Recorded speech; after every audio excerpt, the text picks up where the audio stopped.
So I don't know. We gotta look at that. We're on Twitch. We're on Twitch, okay, but are we on YouTube? Who cares? I just got a notification. Let's see. Yes, we're on YouTube. Are we on YouTube? I'm seeing yes, us on everybody's YouTube. saying yes. Mikey says yes. Okay. All right, so we're on the air. All right. So we're trying it again for the second time, for the third time, for the final time, for the last time. Who the hell knows? Once, twice, 3 times a lady. Okay, David Craker says YouTube is good. Okay.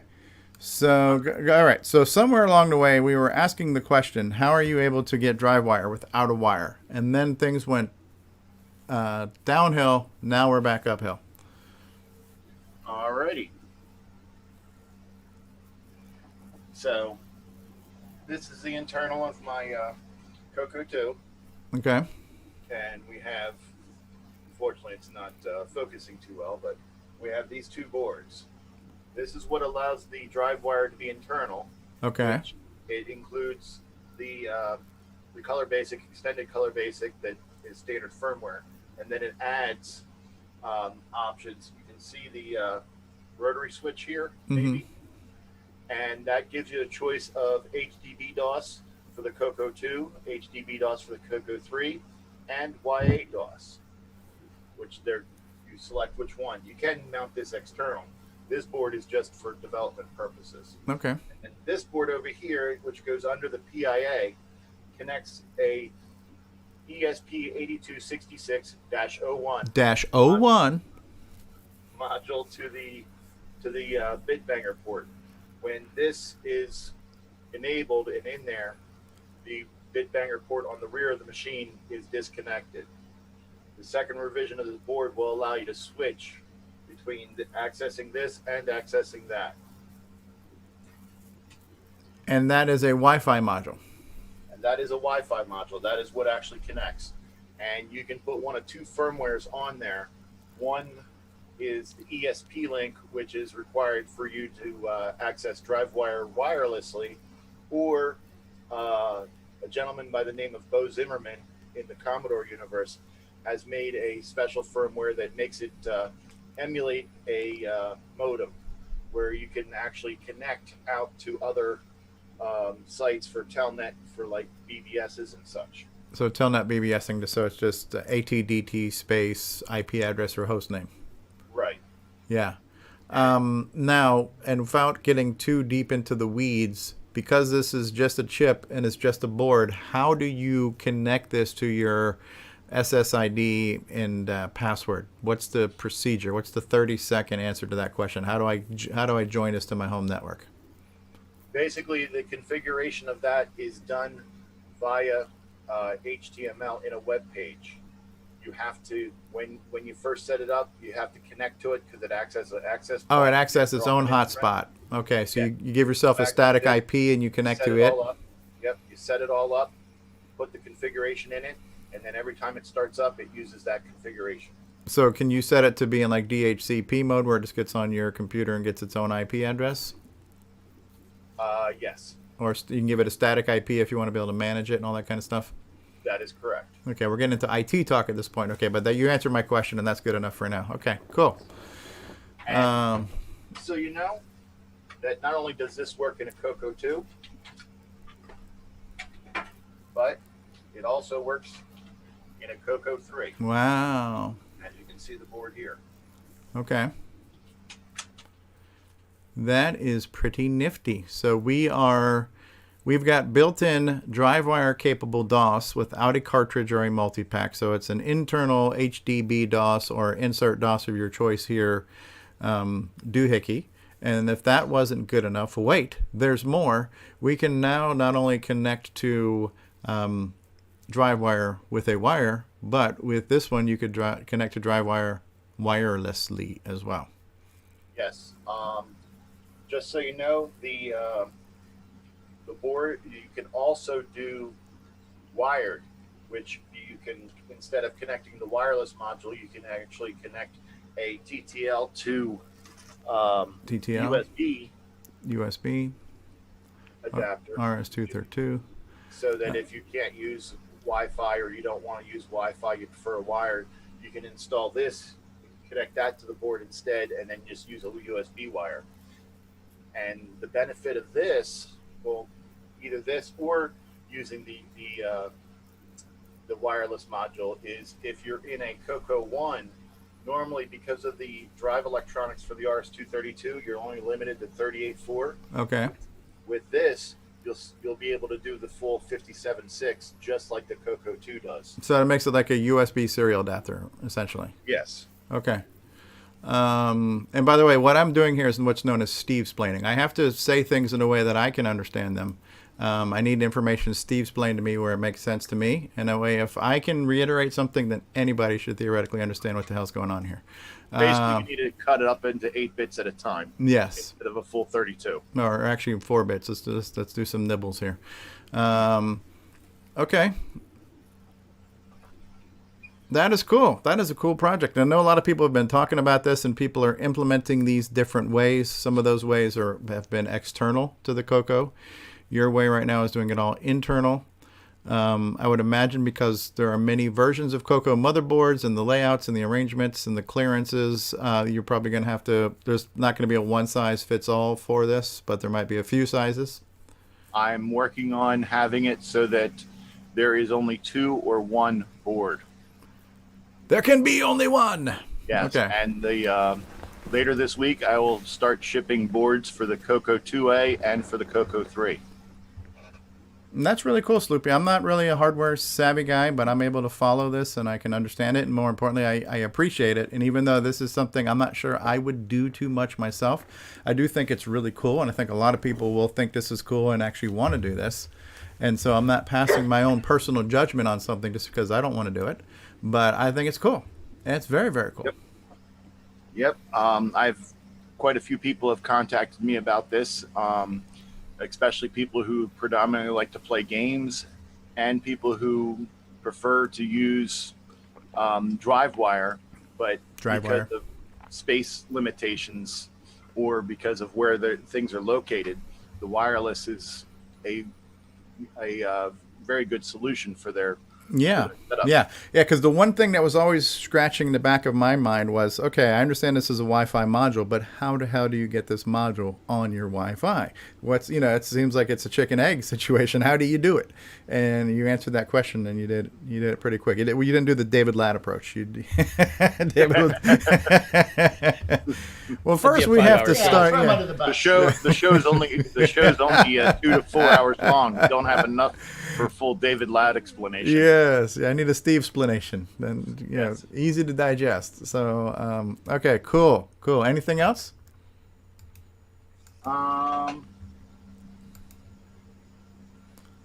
Nope, that's about it. Okay. Unfortunately, I'm not too organized because in order to get the CoCo 2, I had to trade a Commodore 128 for it, and just before I was about to box it up to ship, it decided that the full moon was the right time to die. And actually, for the last 2 days, I've been working on that, getting it ready for the person who's going to receive it and who sent me the CoCo. Okay, cool. But yes, that is a neat project.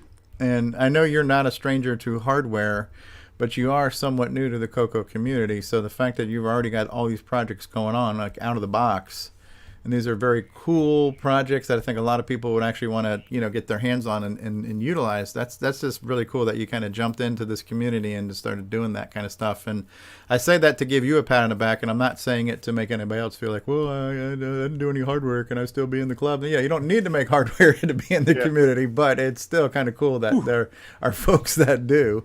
So yes. If anyone is interested in getting one of these, they can contact me on the Discord or on Facebook. My name on Facebook is Chris Lucky. I'm sure you'll put my name on the description in the video. Okay, or you will, anyways, when you do that. So yes, I do. Okay, so cool. Thank you, Sloopy Malibu, for that project update. That is literally a very cool project. That is neat. And it's kind of like the MCX32 thing. It's like I don't need it. I'll probably won't use it that much, but I might end up getting these confounded things from it just so I can say, you know what, I got it. And screw you, I got it. Right? So between this project and Rick's there, we should be able to get into some we got games here soon, right? I'm looking forward to Rick's project with the Ethernet. You know what I really hope I can do? The holy grail of CoCo networking would be to have a couple of NICs plugged into the same switch and do an STP shutdown and bring down the entire network with my CoCo, just because I can. So, all right. So that already happened in the show, so it's well. Yeah, that's true, right? So, is there room to add a real-time clock? The room for a real-time clock in there, Sloopy. No, you have to use STP. You have to use NTP protocol. WNTP. Okay, so cool. Who else has a project update or acquisition or story to share? Anyone? Bueller. Going once, going twice. Quigon. Yes. We have not heard from you on the show in quite some time, so maybe you don't have a recent update or acquisition, but how have you been? What have you been up to? Anything you want to let the folks at home know about Michael Brandt, what he's been doing in his hobbies, how's his world, how's his life, anything like that? Well, I guess I've never actually really been on the show, huh? So, but I think I pretty much know everybody in here.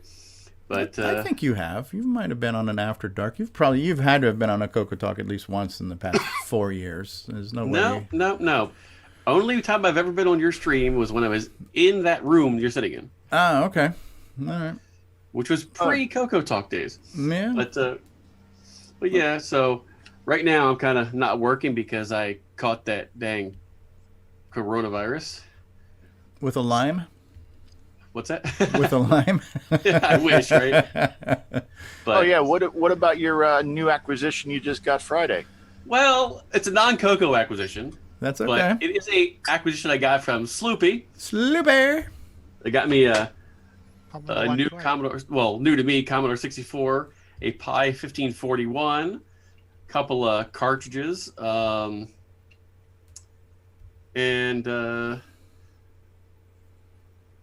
what else came with that, Sloopy? Oh, well, I'm still waiting on the video cables, Sloopy, but yeah, Sloopy sent me a good one. He installed Jivy DOS in it with a switch, so cool. That's kind of nice. But yeah, so I've been just kind of lounging around for the past month out of not working right now because of and that's because usually you're not even available on Saturdays because of your work keeps you busy, right? Yeah. So. Although I believe when I go back to work, I'll actually be off on Fridays and Saturdays. Oh, good. So that'll be nice. Very cool. Does anyone else have an update, an acquisition, story to share? Anyone? I have 2 quick things I can show off. If I'll save myself for last. Are we done? Are we done with the updates and acquisitions segment? Hold on. Marc Bosley, everybody. Let's bring on the spotlight. Marc Bosley. You go ahead, I sir. got some solder. Ooh, it's Radio Shack solder, too. Hey, yep. There you go. Got it from Amazon. Rosin core solder. It's got lead in it. Yep. Is this new stock or is this old stock? New old stock or new stock? I don't know. It was on Amazon. Okay. So distributed by General Wireless Operations, Fort Worth, Texas. Okay. Yeah, who owns Radio Shack? Yeah, it's lead tin or tin lead 6040. Yep. It's pretty yummy. You just lick on it, Oh wow, interesting. What's in them California? What's in them boxes back there? Behind me? Yeah. See, look. I think that's classified, isn't it? Well, I mean, there's 3 floppy drives in my OS 9 book over there. The other boxes are hard drives waiting to go out to somebody as soon as they open the Canadian border. Okay. What? You And gotta PC wait. games. You have to wait. Yeah, because they can't get back in the States. Wow. Okay. All right. Well, that concludes the What's in Marc Bosley's shelf segment of the show, everybody. Cool. I got two quick things to show. One of them is I'm actually sitting in, so I'll spotlight this real quick. But I got one of those fancy schmancy chairs. One of these they're kind of like gaming chairs. I didn't buy it because it's a gaming chair. I bought it because it seemed kind of comfortable. Unlike most gaming chairs, this one has a mesh back, and I'm a big fan of the mesh backs because the leather and the fake leather, when you sit in a long time, makes me sweat. So this is a very comfortable, very adjustable chair. It's got an adjustable lumbar pillow. I didn't buy it because it had the racing stripes or any of those douchey things. I just bought it because it was on sale, and it was a good chair, and it was comfortable. And it does kind of look kind of cool, but that's not why I bought it. Don't BS us. We know you bought it for the race, for the really no. cool racing And then the other stripes. thing, this is not a CoCo project, but this is the new Xbox Series X. This is the latest, greatest, next generation gaming console. That's very hard to get, somewhat obtainium, and so I got one, and it's nice. I'll just say that it's a little bit. It's kind of like this is the Gimme X of Xboxes, right? It's got more colors, more power, more speed. It can do more than the other Xboxes. And it does have an X in its title. It's the Xbox Series X, so it's kind of tied in. It's made by Microsoft, which is a tie into the CoCo, and it's got an X. Gimme X. Boom. All right. There you go. So is it any better than your 2600? No, it cannot. Yes. Does No it have an backwards ET compatibility. game? Yeah. It does. With rising entertainment costs, I can play 4 different versions of Squash on it. 6 versions of Pong. Yes. All right, so we're going to take a commercial break, and when we come back, we're going to be in one of Nick Marotta's favorite parts of the show. And by the way, thank you everybody for coming back. We had a technical difficulty. We lost the internet. We lost the stream. We had to start and restop a few times, and the audience is here. And that is a testament to the loyalty of our audience. And we appreciate you guys for being here and putting up with us, even when we don't have technical difficulties. I know it's a lot to handle under normal conditions. I used to throw in a curveball. You guys are still here, so thank you. We appreciate you. You are the reason why we are here. So we're going to do Nick's favorite segment. And as we do that, we're going to play a commercial break, and I want to see what we have not. We've done CoCo, haven't we? Have we done CoCo? I think it's been a little while. Has it been a little while since we've done the CoCo? All right, so we are going to go ahead and run a CoCo commercial, and then we'll be back with a brand new CoCo Thoughts from Samuel Gimes. We'll have the Game On results with Nick Marotta, the High Score Game On Challenge, and some Game On news with Al Curtis Boyle. And we'll be back with more CoCo Talk, that other CoCo Talk show, after these words, everybody. CoCo Talk will return after these messages. CoCo 2, c'est le coq champignon, des micros et dans le pion. Pour le jeu, il n'est pas bavard, les études, c'est pas bizarre. L'expansion, il a ça, les commandes, tu vas voir ça. Notre CoCo est programmable, pour tes cours, c'est bien serviable. CoCo 2 de Radio Chaton, l'affaire est dans le sac. Un ordinateur couleur qui a de la personnalité. Le CoCo 2 de Radio Shack. En solde pour Noël à partir de 149,95. CoCo 2 de Radio Chaton, l'affaire est dans le sac. C'est moi et CoCo 2. And now, CoCo Thoughts by Samuel Gimes.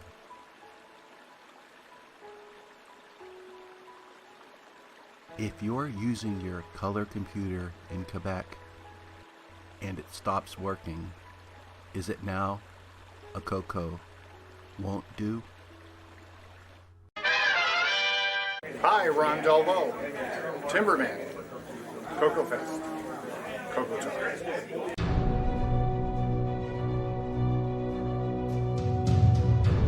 In a world where RGB produces black and white video, one cable can make a difference.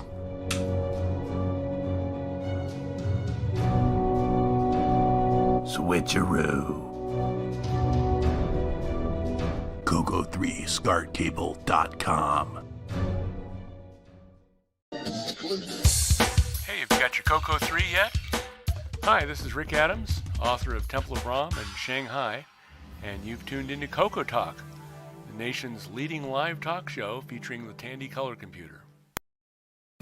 What's going on, everybody? Original Gamer Stevie Strow here, and if you're a fan of vintage computing and retro gaming, then you're going to love our retro swag shop at 8bit256.com. There you will find custom designs by Instagram artist Joel M. Adams. You can get I'm a Coconut, CoCoTALK, and other cool video game images on a t-shirt, coffee mug, or mouse pad. So if you love retro, then head on over to the retro swag shop at 8bit256.com today. Tell them the Original Gamer Stevie Strow sent you.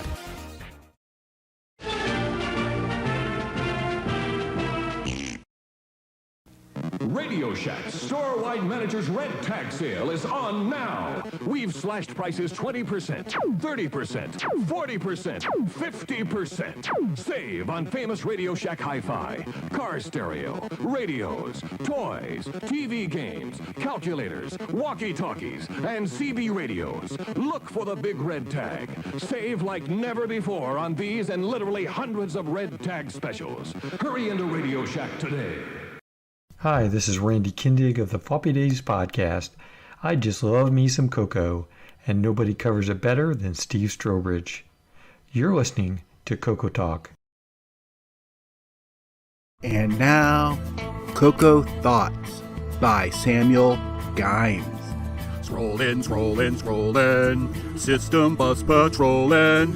Data bugs have strolled in and drone through cells and banks and dead ends. Those bugs are not friends. Aiming and shooting and they died. Power units missing. Success chance dismissing. Hope exit is found to turn the tide. Find the bugs, shoot 'em up, hit the bugs, kill 'em dead, step on up, find power and drone. Find more bugs, aim on up, fire gun, make 'em hurt, find exit, ride on out and drone. Oh man. It is not every day. It's not every day you're able to do a parody of Rawhide, which is what that was for the kids at home who aren't familiar with songs from the 70s. But yeah, that was good. Another Samuel Gimes. What he does is he not only comes up with a cute, clever, and talented song parody, but then he also manages to tie it into the game that we're playing this week. So it's just kind of a win, win, win, win, win. We all win. When Samuel Gimes creates, the world wins. Thank you, Samuel, for that. Anybody have any other thoughts about that? You know what? Screw it. Let's play it again. That was good. Let's hear this one again. One more time! And now, CoCo Thoughts by Samuel Gimes. Scrollin', system bus patrolling. Data bugs have strolled in and drone through cells and banks and dead ends. Those bugs are not friends. Aiming and shooting and they died. Power units missing. Success chance dismissing. Hope exit is found to turn the tide. Find the bugs, shoot 'em up, hit the bugs, kill 'em dead, step on up, find power and drone. Find more bugs, aim on up, fire gun, make 'em hurt, find exit, ride on out and drone. Woo-hoo-hoo-hoo! Yeah! Yeehaw! All we're missing is Belushi with the whip. But today's rising entertainment costs, that's a real bargain. Or the buzzing sound when the damn bugs hit you. Ah, yes. All right. Well, that was the latest hit from Samuel Gimes. And let's go ahead and roll the intro graphic and get ready for one of Nick Marotta's favorite part of the shows, where his name is mentioned at least once, at least twice, maybe even thrice. It's in my contract. Here we go.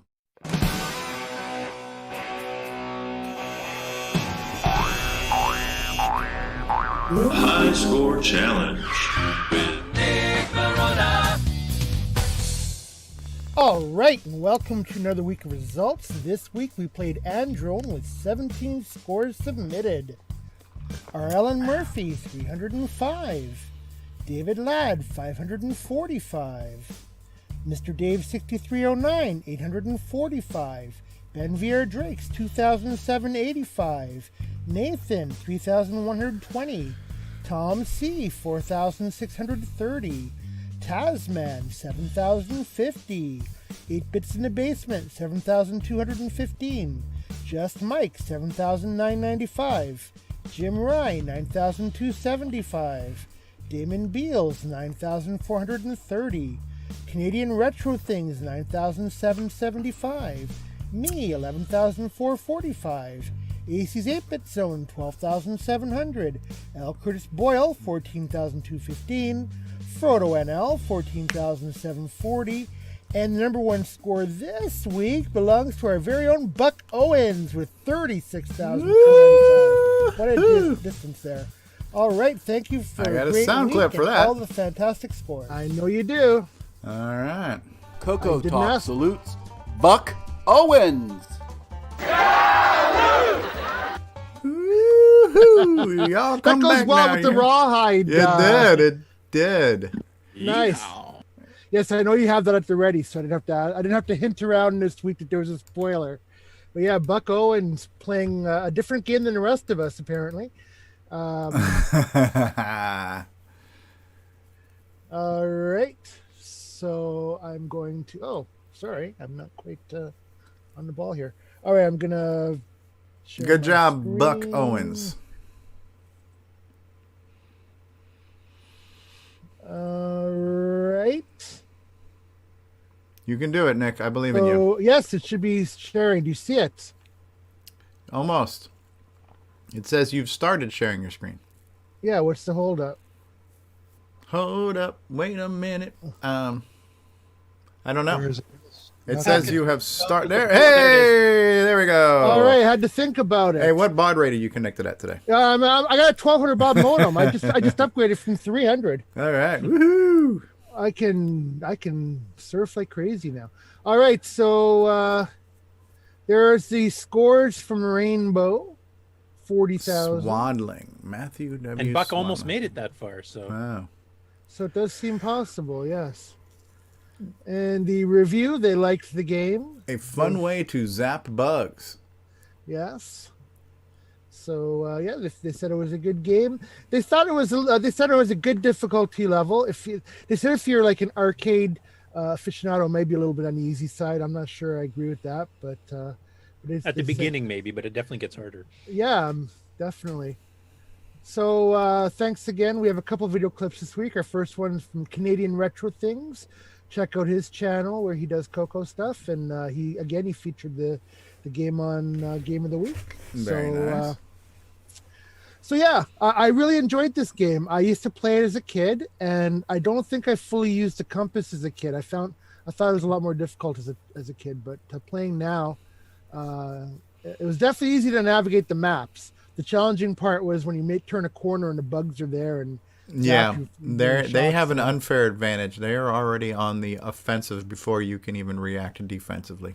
So basically, what I did was had the joystick position low and to the right, and finger on the button, ready to shoot. That was the only thing I could really do. But the mazes themselves, the compass was definitely a needed thing because you end up with lots of dead ends and that sort of thing. But and then the markers, of course, helped you know when you're going to a new area. So.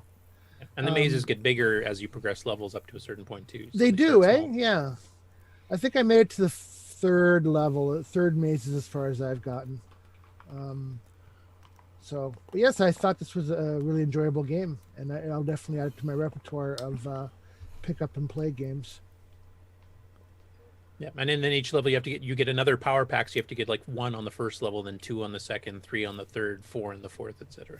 And luckily, those give you a fair amount of energy back. And I found the bugs didn't zap that much each bite, but it seemed to. But still, I ended up dying. So must have been enough. Yeah, well, you and Buck, basically the only strategy I have for Andron is the same one you guys came across. That when you turn a corner and you see bugs, they almost always attack you from the lower right quarter of the screen. So if you kind of turn the corner and then immediately position your joystick somewhere around there, you can at least have a chance to get them. I really like the effect when the bugs hit you. Yeah, the screen shakes. Out. Yeah, like Canyon Climber style. Yeah. It looked like it was switching the video modes and such. Like it wasn't drawing. It was switching up the video modes so that the That's exactly what it graphics was doing, got contorted. Yeah. So I thought it was same really as the Canyon Climber when you blow up the dynamite on the canyon. Yeah. Oh, is that how it does it? Okay. Yeah, it was a good effect. And even though Dungeons of Daggerath used keyboard, it had me wishing that Dungeons of Daggerath worked with joystick as well. If you've tried Theraguide, you know why it doesn't. Oh, okay. The one thing I didn't like, and the review actually mentioned this too, was you cannot go backwards. Yes, So, that is a bit annoying. I kind of wished you could. Yeah, you had to turn around and walk away. Now, this is slightly off topic, but one of the things that's been updated in MAME is that Lua scripting engine that Tim Lindner used to do a Timberbot thing.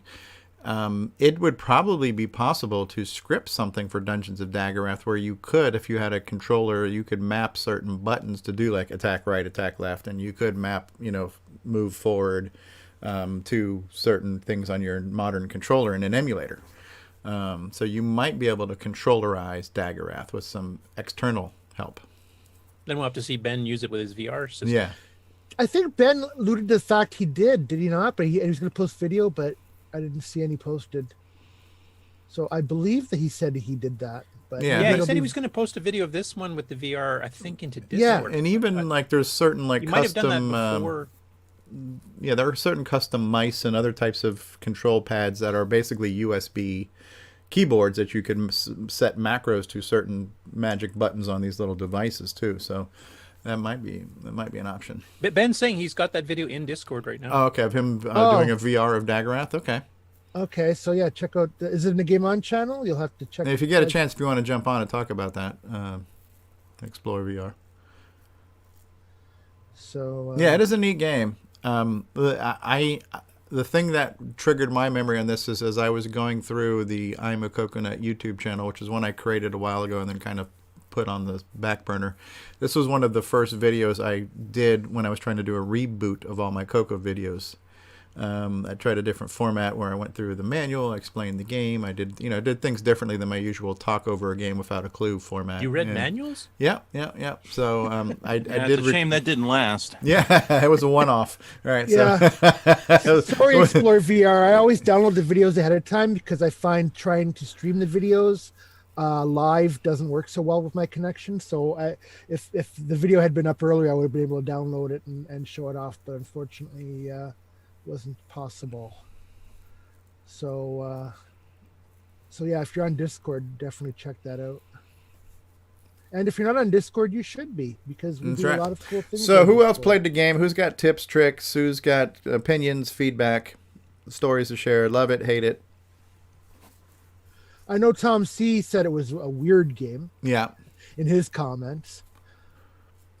Somebody thought that the enemies looked a little bit like some of the enemies in Doom. Interesting. And the whole, first-person corridor. Wondered if there was some connection there, but I don't believe there is. It's definitely was lots of points for originality. The creativity. scrolling is fast too. Mm-hmm. Like the turning, I thought was faster than Daggerath. I don't know. You just got hit there. Right. Okay. Yeah, what the I hell will are mention, those I just guys? added the video because he actually has it linked on YouTube too. So when we get to the Game On news here, I'll actually play Ben's video. Okay, Wow. good. And so Mark Overhorse has been trying to get back in the call. You guys are all. Yeah, he's having some computer issues. Well, I can't really right now. I have no idea what that's like. I thought those symbols I thought those bugs looked like a CBS symbol. Yeah, that's what I'm like. What the hell is it? It's a one-eyed freaking antenna head, whatever the hell it is, So. And I like the use of the different palettes. Yeah, it switches up the mode for depending which level you're on, so you get a bit more color variety. So this is a good one to play with the palette hacks and the CoCo 3. Okay. Cool. So yeah, well, I guess there's not a whole lot to talk about this game. It's a pretty simple game. So, so to get Buck's score, how long did he have to play? How many levels did he get through to get to that? Yeah, it'd be 40-something interesting to thousand. To one-eyed. Yeah, I'd be one-eyed, one-horned. Yeah. Okay. Flying purple people eater. Yeah, and I do like how it mixes up the colors. Kind of Polaris style, just taking the 4 limited colors and reusing them a variety of ways to exploit One thing them. I did like is the way they did the mechanic, because they had a single button joystick to work with. They could have made this 2 joysticks, one for aiming your sight and one for walking, but he actually did it fairly well because as long as you're not holding the button down, you're walking when you're moving the joystick. When you hold the button down, now you're firing, so you stop walking and then you move your little. Yeah. So that was a nice way of doing it for. That must have been a conscious decision to not let you go backwards, maybe for difficulty level. Because I can't imagine that would have been difficult to implement. Yeah, because then you'd end up with the standard gaming tactic of just backing up as they come at you. Into a dead end. Well, you could go forward into them, and then they would back up and give you a bit of time to shoot at them.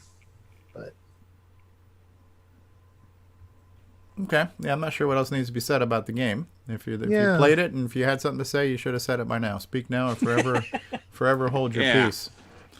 And that's okay. Some games generate more discussion than others. I liked the game. I didn't get a chance to play it this week, but I did like the game. I did have some good memories playing it and making that video. I did learn a little bit about it, actually reading the book on it. So that was good.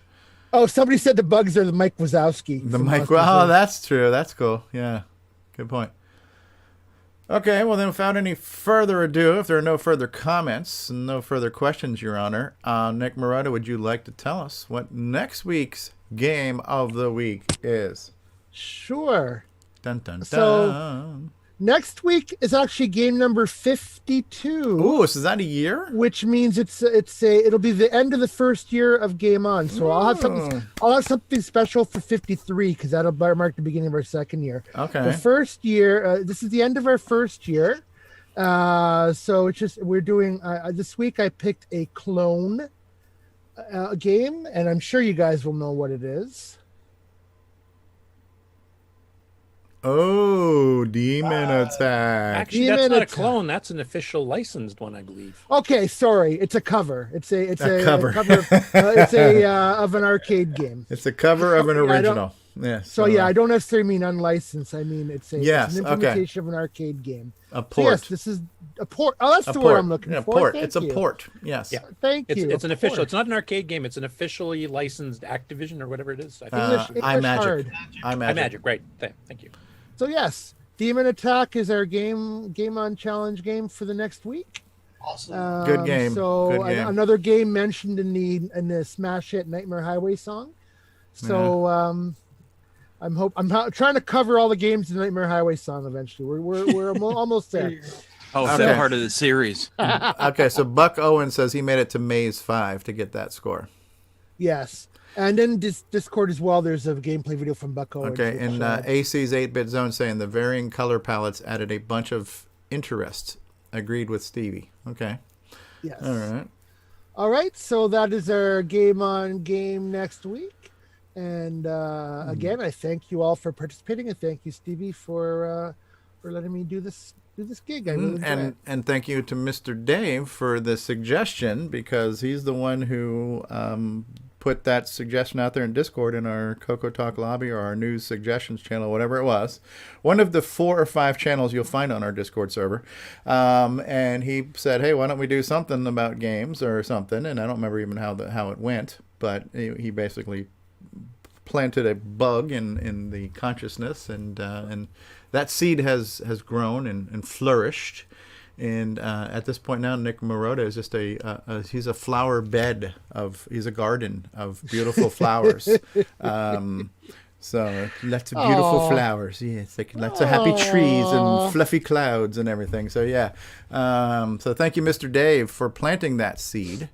Just so people know, we want to take part in Demon Attack here. That's a CoCo 1 and 2 game. I think if you have the cartridge, it requires 16K, and it'll require more than that if it's not a cartridge. So. I don't know. Should we do something nice for Mr. Dave? Maybe send him a fruit basket or something? We'll send him a flower since he helped plant this seed. We'll send him some flower seeds. That's what we'll do. Are we locking out the people who are only 16K? My apologies for that. What was the question now? Are we locking out the people who are only 16K? Oh, I don't know. I don't know. I think we did. I think we did that with Tetris too. While we're at it, because the Tetris, even the ROM pack in Tetris, you have to have 32K or more to run. Because I had a 16K CoCo here, and I'm like, let me test this, and it literally, I got a message that says not enough memory. It may be time to consider upgrading your CoCo if you're only on 16 or 4K. Right. With rising, it's been long enough. Yeah, with rising upgrade costs, that's a real bargain.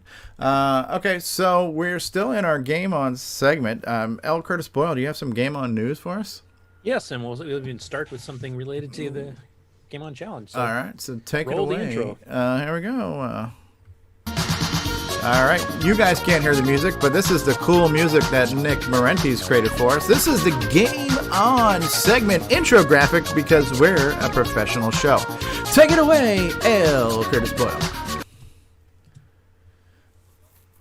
Oh, look at this. Who's that guy? Is that Ben Drakes? Ben Yeah, VR so if Ben has any Drakes. comments he wants to throw into the chat, or if he wanted to join the call to explain it, because we've seen some of his videos before, but it's been a while, I think, since we've shown him with his full VR kit playing a CoCo Now, game. is he wearing sandals with socks?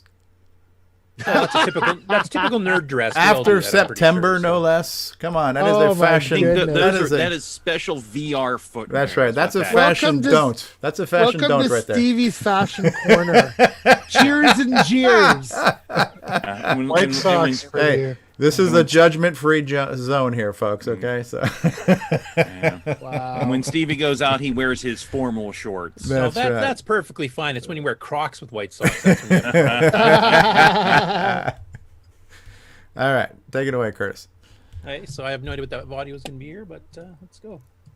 It's only 2 minutes. I think I'll play the whole thing. Okay. I don't have a link for this. Okay, this is cool already. He's turning. Look at that. He turns. Fire. Pew, pew, pew, pew. Now that Can I makes... mute the music? I'm not sure if this is copyrighted or not. Okay. Yeah, just probably better. Pew, to pew. use See, I'm doing the sound effects. Pew, pew, pew, pew. Boom, boom. Oh, this is cool. It's the Stevie sound chip. Yes.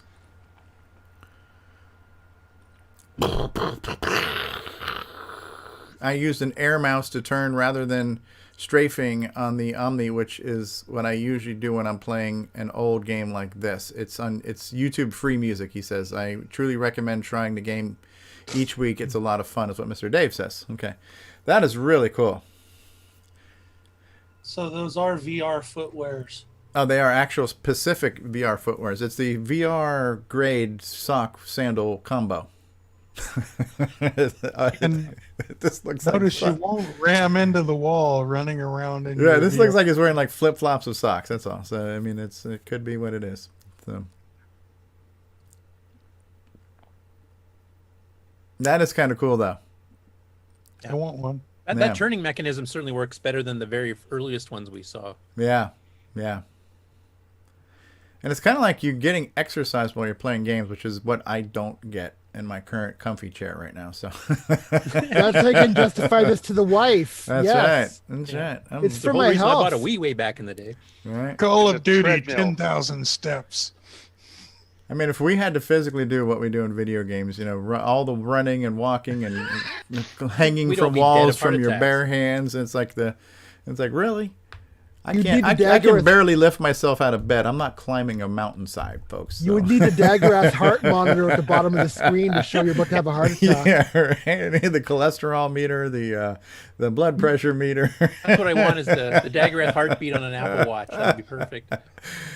That is extremely cool. That is super cool. Thank you, Ben VR Drakes, for doing that for us. That's cool. And I know Ben has mentioned that they're planning on taking this in a tour. Obviously, now I'll have to wait till COVID's done, but the company is actually planning on taking a tour through some of the cities in the States here to show this thing off. And he said if we got some CoCo people there, we'd actually let them play some CoCo games on it instead of the modern stuff. Oh, that would be cool. So that'd be awesome. Right? Ooh. That would be where it's going. Get them to ship one to my house. I think David Ladd wants to create request to play Predator on this. Oh yeah. Really? It'd be fun watching Dave fall off cliffs. Someone suggested a hell of an idea. Your Daggereth heartbeat is your actual heartbeat, and like it's tied into your with reading a your little pulse. run. Yeah, that's Yeah. what I just said. Sounds like a liability issue. Yeah. yeah, he died. Oh well. Yeah. Yeah. It can just pop up a little overlay window saying something like, "I believe you're having a stroke." 911 has been called. Cool. Anyway, that's really cool. Thanks for posting that, Ben. And include a life alert too, Thanks, so Curtis. when you pass out, you can hit the button. I'm falling and I can't get up. Cool. So Nick Marotta, since you're the head of the Game On thing here, is this something you would try with a CoCo game? Oh yeah. Absolutely. I'm hoping, because this is actually doing real turn stuff. Like I get a lot of motion sickness trying VR helmets. Like I can't do them for more than like 20 seconds or I start getting nauseous. I'm hoping in this case, because you're physically moving around instead of the scene moving when you're not really moving is to match, and that's what throws your inner ear off, that this actually might be less nauseous for somebody like me who has motion sickness. Right. And you can actually step forward without stepping into the wall like a lot of VR things do now. Yeah. Wouldn't it be cool if this could be at CoCo Fest? That would be awesome. So Stevie, if it's for the rent it. game, Stevie, if it's for the Game On segment, can I expense it to CoCoTALK? Sure, just take it out of your annual salary that you get. And Actually, that's a good question, Ben. What is the current going rate? Because I know that the price of this apparatus has changed a couple of times. So if you want to post what the price is, because I know you can buy these. I think when you mentioned it once before, it's something like $2,000 or something like that. But that might have been on the pre-sale. Yeah, and there's two versions. I think one has the extra for the steering your hands and stuff, and then there's a base one for just the walking, I think. But hopefully Ben can let us know specifically there, because I know he wants to promote it for the company. So I thought we'd just give a mention. Okay, right. It's $9.95 for the treadmill, he says. So the base, now does that include the cool sock and sandal combo thing there? Optional Crocs. $9.95. What? Okay, cool. That is neat. I'd be curious with the whole thing with the whole the back apparatus that gets the turning and stuff, the aiming and things. That's so cool. SPACEWAR. So Stevie, if you notice, includes overshoes. Oh, there you go. Now that's a bargain right there. I'd pay that much. I'd pay $9.95 just for those shoes. So it's like buying cool shoes and getting a treadmill for free. Yeah, they're styling. But yeah, if you can post the price of the extra apparatus for this, aiming the shots and stuff too, that'd be interesting to hear. I don't know if we have enough character limits on the. $19.95, including the headset. So that might be the full gear, the full rig, $2,000. Okay.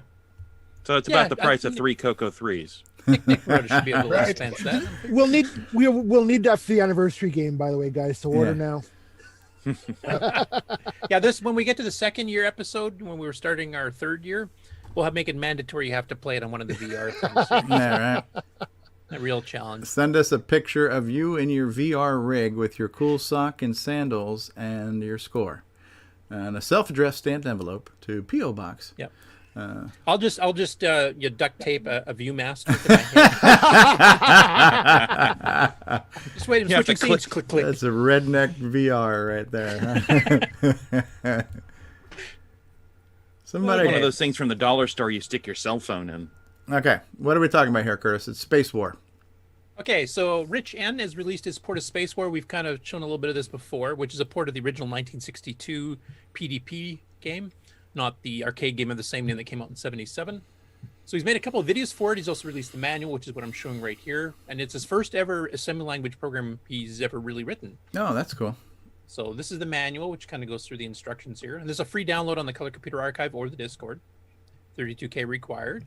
Works on emulator or real hardware. We won't look at the manual. Stevie doesn't look at manuals anyway. What's that? Yeah, why start now? It's got like words or something on it. So here's some gameplay footage. With the gravity. I like going the around gravity, the yeah, the stars in the background, constellations, the whole gyroscope-ish. And your two different player ships controlled by each player, so you try to kill each other was the goal of the game. Okay. That's cool. It's very and then impressive. he's got a second video which kind of shows the intro too. So okay. SPACEWAR by Computer Shock. Oh, I'm sorry, that's Fury. Fury by Computer Shock. I think that was more understandable than the actual program. So now the stars are getting filled in. And they're real constellations too. Yeah, and the gravity pulls us in, and we're in, and we're off, and we're spinning. Yeah, just to show as you look at the very top of the screen around the center, you can see the Big Dipper on the left pointing to the North Star on the Little Dipper. So it's definitely accurate. We've had some big and little dippers on this show throughout the years. And I can already visualize the funny fiberglass thing that this was built in at the bowling alley that I frequented in the... Yeah, the SPACEWAR arcade. Looked like exactly. Yeah, I used to play that a lot. That was the one you paid for, what, a minute and a half of play, and you had to pump another quarter in and play another minute and a half, if I remember. Right. That was an expensive game. Anyway, freely available for download, so go grab it. The instructions are available too for the people, unlike Stevie, who actually read directions. Sorry, were you saying it's something? a really good first effort for somebody who's never written a machine language game for the CoCo before. Yeah, okay, absolutely. Stevie, just sound out the big words. That's right. I need a picture book. Okay. Very cool. Next up, Sheldon MacDonald, who we've covered the last couple weeks working on his SemiGraphics 8 adventure style game. Has got a new video, which he's got tile collision now, so it'll stop if you hit against different things, plus slowing the scrolling, etc. So I'll just play. It's just under a minute. No, I just walked inside a room from the outside. Yeah, it's very Zelda-like, where you go from the outside to the inside. Yeah.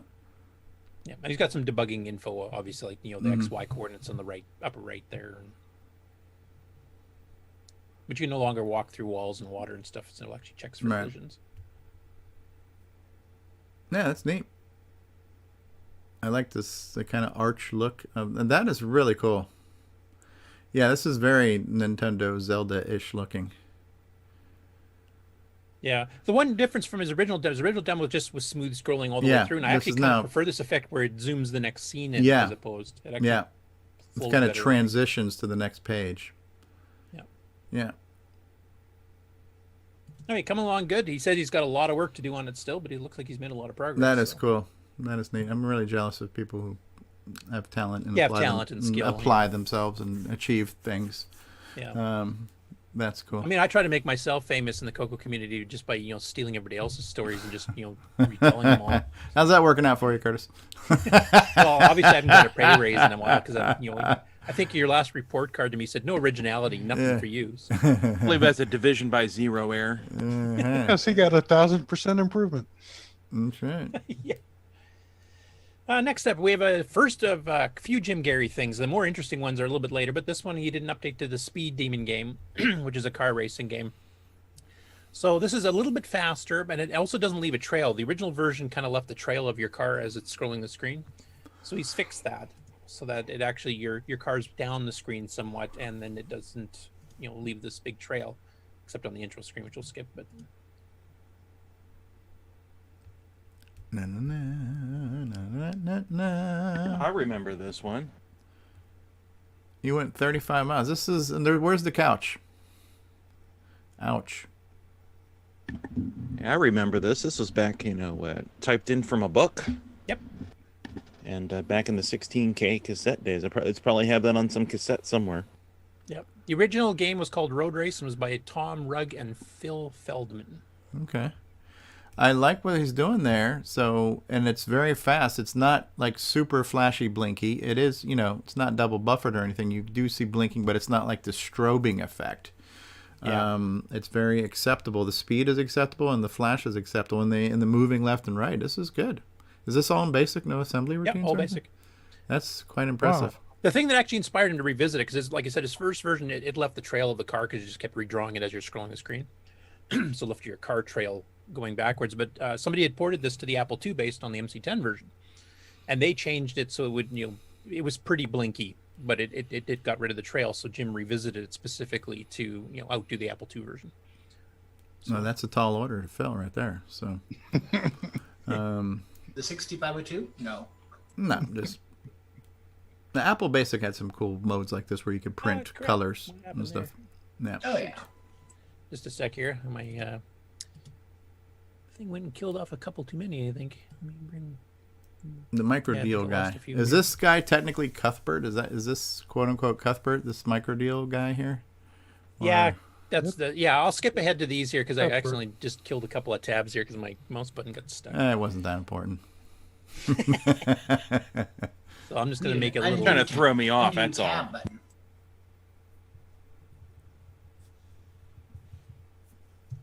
I killed way too many there. Holy cow. So anyway, yeah, he's taken the original artwork and he's made 2 different versions of it here where he's done some cleaning up. And these are actually high-res images you can download. So if you wanted to print them out, as a poster or a T-shirt or something like that, they would actually not, get all resolution, pixely and stuff here. So it's kind of neat that he took the original artwork. And of course, this is the famous loading screen a lot of the Dragon games actually have on P-Mode 3. So.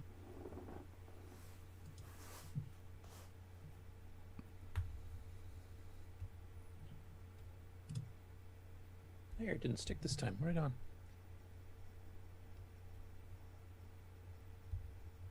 I gotta figure where I'm left off here. No, this is a D32 joystick adapter. Yes.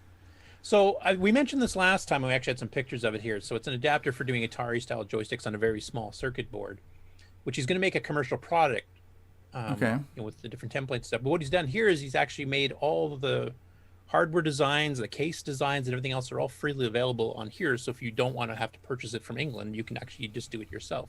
3D print the case, the schematics for the circuit boards, etc., are all here. So it's all publicly available, like Jim Brain and Retro Innovations does with their hardware designs. So I thought that was really cool. Yeah. And it is a really nice compact Atari adapter. So. Forgive me for my ignorance, but is the Dragon 32 got a different port on it than the CoCo, that you couldn't use the ones that are already available that don't have this extra circuit board? For you guys that have Dragons, is that true? I think it is. It does have a different connector. What's going on there is the Dragon has the same joystick port minus the center pin. Right, that's the difference, right? Yeah. So it has like a CoCo 1 joystick port. Well, even the CoCo 1 has it on the CoCo 1 and 2. That pin 6, that center pin, it's there. It's just not wired in. Okay. And so you can plug that's how you can plug in like the 2-button deluxe joystick in a CoCo 1 or 2.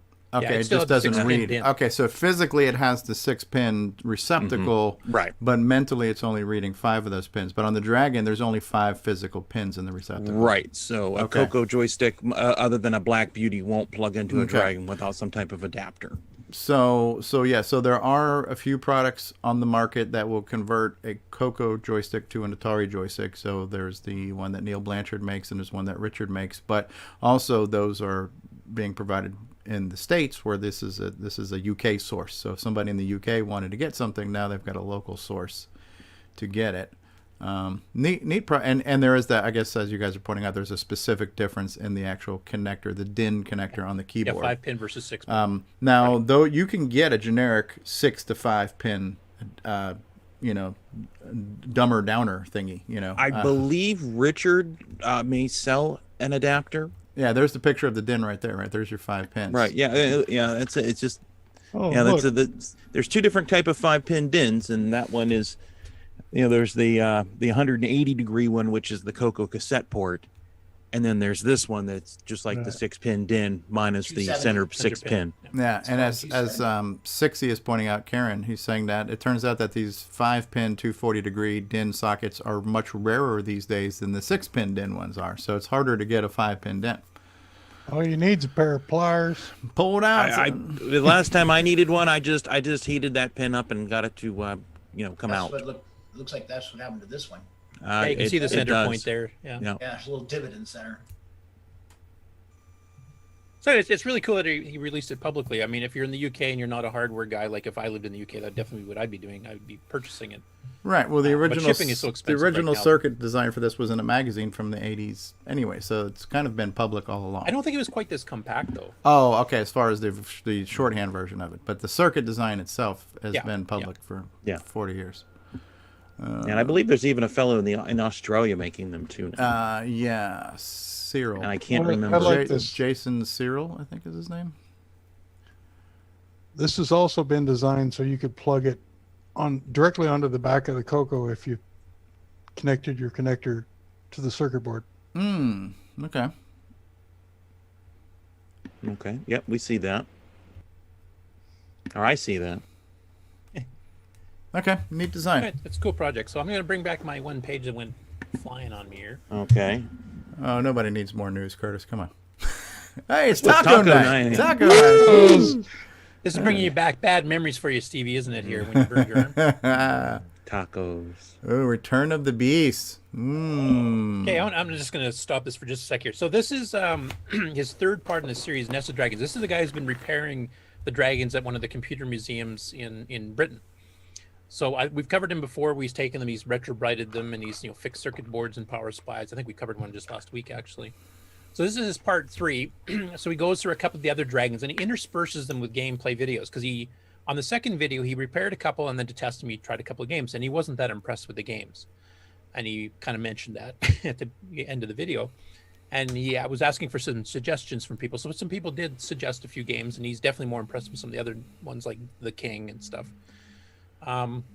So he goes through several dragons. He says he's not going to do a video for every single one, because I think the museum had some like a dozen or so. So he's getting a few for display, and he's getting a few for interactive play with, etc.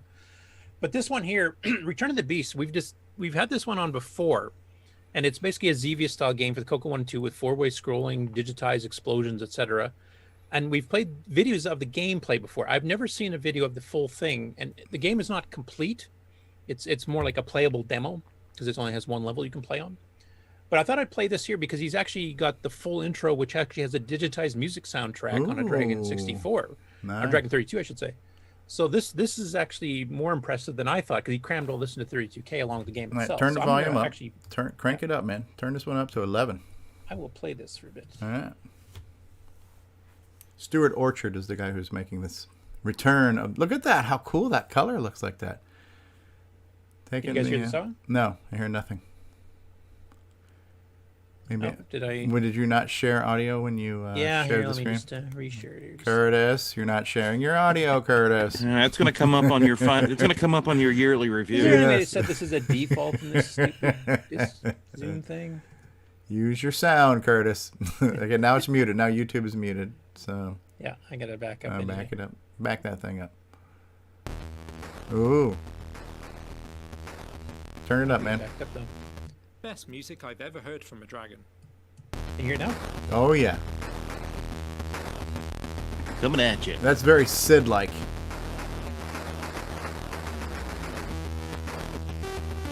Oh yeah. Yeah, 3 voice with digital. With percussion. With percussion, that's crushing it, yo. Nice. Yeah, not bad for no sound chip.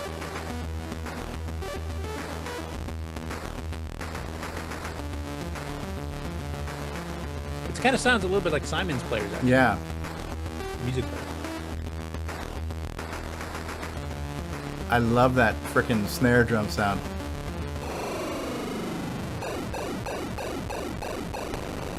It's labelled as a demo, but seems more like an unfinished game. The top-down multi-way scrolling is smooth, and the enemies, that you must either destroy or avoid, are good size and flicker-free. And that's it, apart from a few developer options, like warping to an identical level in a different colour scheme. Or the ability to swap between the 3 colour schemes directly. For whatever reason, I like the red background on GitHub, that. Though, if you want to learn how this I like the blue one wizardry myself, was personally. achieved. I love that screen there with the blue and red. It kind of gives you an impression of purple. It kind of reminds me of the Space Quest title screen. And, you know, I'm really impressed what the Dragon game devs have done with the same 4 colors. It seems like most of the US game designers just took those crappy 4 colors and put very little effort into how to apply them. Let's just make an all green background and put some red and blue and yellow crap in front of that crappy green background. These guys have done some really creative things visually, and there's a lot of thought went into it. You're working with the limitation, but exploiting that limitation. And that's one of the things I really appreciate about you showing us all these videos is how creative these guys have been in the semi-graphic space and in the 4-color space, just taking it and you know, running with it. Yeah, because I mean, on the PAL systems, they were more limited than we were, because the artifacting. I mean, there is a kind of artifacting, the vertical striping one, but it's way worse color selection than we had. We had the nice, you know, bright orange/red and blue, you know, which basically gave us 2 of the primary colors plus black and white, so we could actually do some pretty decent stuff with it. But they didn't have that option, so they had to get more innovative with, you know, mixing palettes from the kind of gross-looking palettes that we had to choose from. than we did. And they also, as you mentioned, they use the semi-graphics mode a lot more than they did in North America too, because it was the only way they could get a lot of color. And he's actually got Donkey King in that video. If you want to go forward, you can see the palette affecting. Okay. Yeah. Purple, huh? Also, I know Sixie, who's actually worked with the author of Return of the Beast. They're both fellow Brits. Is going into some details here in the chat about how it evolved from the Coco Sid project, except it's also programmable. It's not like a hard-coded demo. You can actually design the music to play.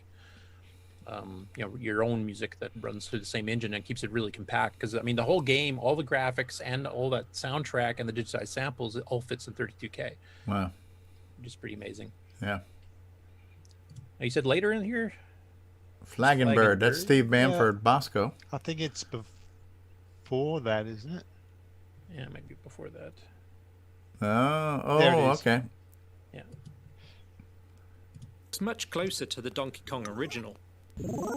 The action So the one on the right is the artifact, and the sound effects are above average for a dragon type. That kind of shimmery. Buff mode is by far the worst mode to play the game in, being an eye strain inducing mess of colours. Somehow hearing eye strain inducing mess of colors in a British accent is very soothing. He's also got that weird clicky thing going on, which isn't part of normal Donkey King. And for this quick demo, I'm grateful for the included slow mode. And this is new. We didn't have a slow mode on the CoCo version. No, there's something going on with the DAC there. Yeah, it's doing that little pop, pop, pop. Pop goes a DAC because the DAC goes pop. So that. Hey, it's a really good video. Like, he goes through and like how to scrub the cases clean, and I think last week we showed where he was replacing one capacitor that leaked all over the interior of the case and stuff. So he goes through and fixes a few others here, and goes through cleaning the keys and how to basically do all this kind of stuff, what to look for electronics and the power supply board, etc. So it's a good educational video, but he did throw in a lot of game stuff here because he wanted to show some better games than the ones he just randomly chose last week's show. So that was cool.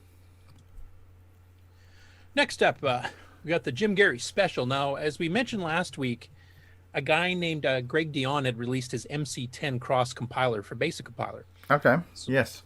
So Jim had some issues last week. He was trying to get some stuff converted, and he would get something to partly run and then not. He's obviously figured out how to fix that. I don't know if that's because of Greg's done changes or just Jim's learned what differences there may be. So he's converted, I think, 4 programs as of this morning. He's converted Scramble over, Lode Runner, and then he also did Chess and Conway's Game of Life. I'm not going to play those last two because those are kind of dull demos. But I'll show you Scramble. So this is the original Scramble pre-compiler. Okay. And the number in the upper left here is kind of generating the actual map as it's going through. Okay. So I'll just fast forward that. You can see how fast the number is going down anyway. Okay, 43, 42, 41, 47, 6. T minus. Okay. So what are the A's? I have no idea. Okay. That's the Canadian version. A? Okay, it's a little confusing. For a basic game, it's not too bad. No. It's just a little confusing when it's just all letters. Okay, the up arrow being firing at you, that's Q and A. Okay, so. Yeah. And you can shoot ahead or hit bombs down and stuff. So okay, missiles fire up at you, etc. Okay. So then he did it through the compiler. So you first of all see the number goes down a bit faster. Yes.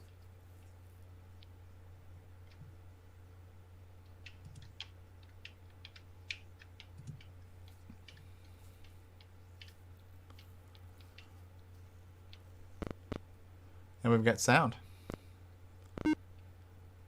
Yeah, and it's scrolling probably, I think I figured about twice as fast.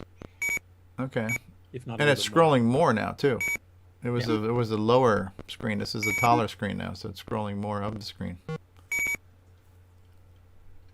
So I wonder. I mean, I'm wondering what he was doing to do this before. Is it just like peek and poke rolls? This is I think he was using mid-string of long strings to. Oh, okay, just mid-stringing it. Okay. But definitely plays better. Yeah. Okay. And then the same thing on Lode Runner. So here's the original Lode Runner. Okay. Which actually didn't run it too bad. No, it wasn't bad. I remember seeing this one before. It was relatively impressive. They just dug a hole.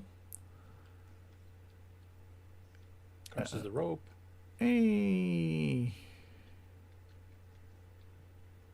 And I'll switch it over to the faster version here.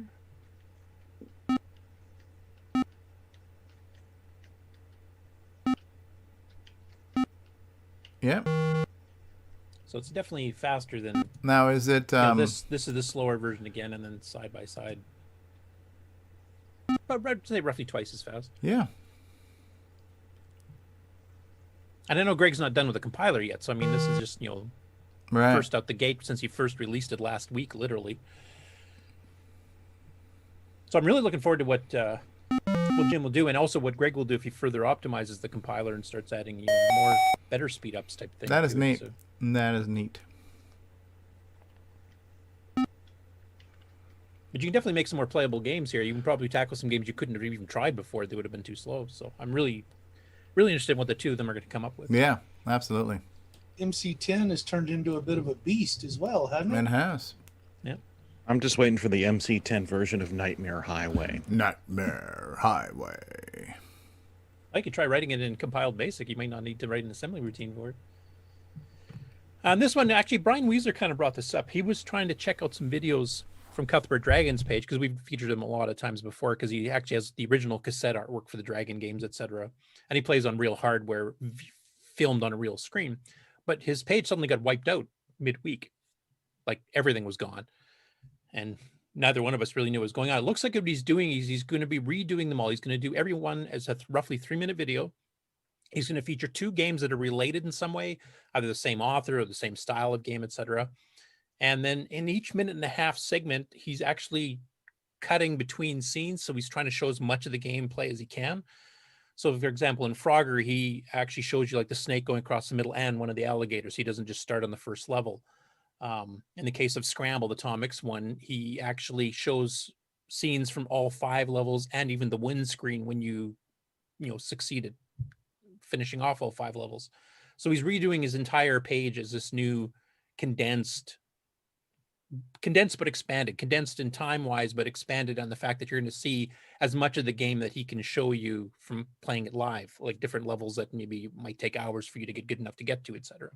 So I kind of like the idea that he's doing that, because it does, make it pretty a nice summary of the game itself. You're not just catching like the first level and that's it type thing. He's giving you. If you guys want to see one of these, it's just a quick demo of what he's been doing here. Just pick one of them and I'll play it. Storm. Yeah, Intergalactic Force and Storm. I like the way this showcases them a bit more. Yeah. You're getting lost before. Man, now that's a really good Sid player from the Dragon. Actually, that might even be possible now. Holy cow, that sounds so good. Yeah, that's not from the Dragon, though. That's just... Okay, That was an Intergalactic MC-10. Force is a Star Wars trench. Yeah, it's a clone of an old black and white arcade game. I can't remember the name of it off the top of my head.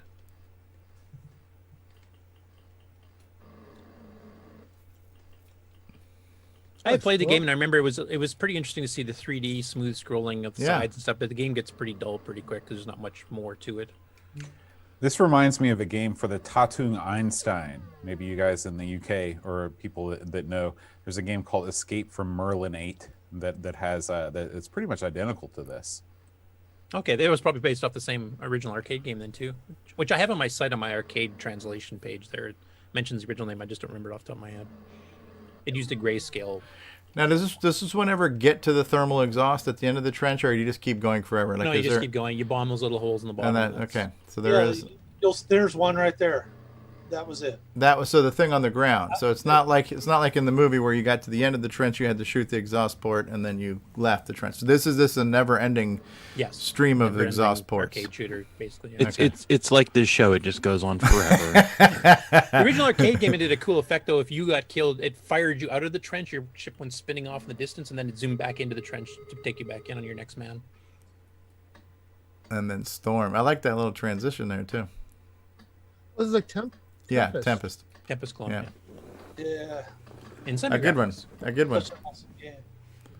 Has all the levels, alternates through different colors. So you got like your blue version, your yellow, and your red versions of all the screens. Who is this? Computerware? This was the same one who did Pack Tack, right? Computerware. Same who did Pack Attack, yeah. Yeah. This seems to me like what the 2600 version of Tempest would have been if they had ever finished it. Because the prototype is out there, and it seemed to be going kind with of wide in this pixels. direction. Yeah, I've seen that too. Daddy Burrito says Star Strike was the arcade game that was similar to that Death Star game. Okay. That linked right into that taco ad we saw earlier. Daddy Burrito, yes. Now, are these multiple graphics modes, like the top, eighth of the screen with the letters and the level and all that? Is that a different graphics mode than what's running on the bottom part? I don't Same think graphics so. mode. No, this is what's known as a semi-graphic, so it combines text and the 8-color mode.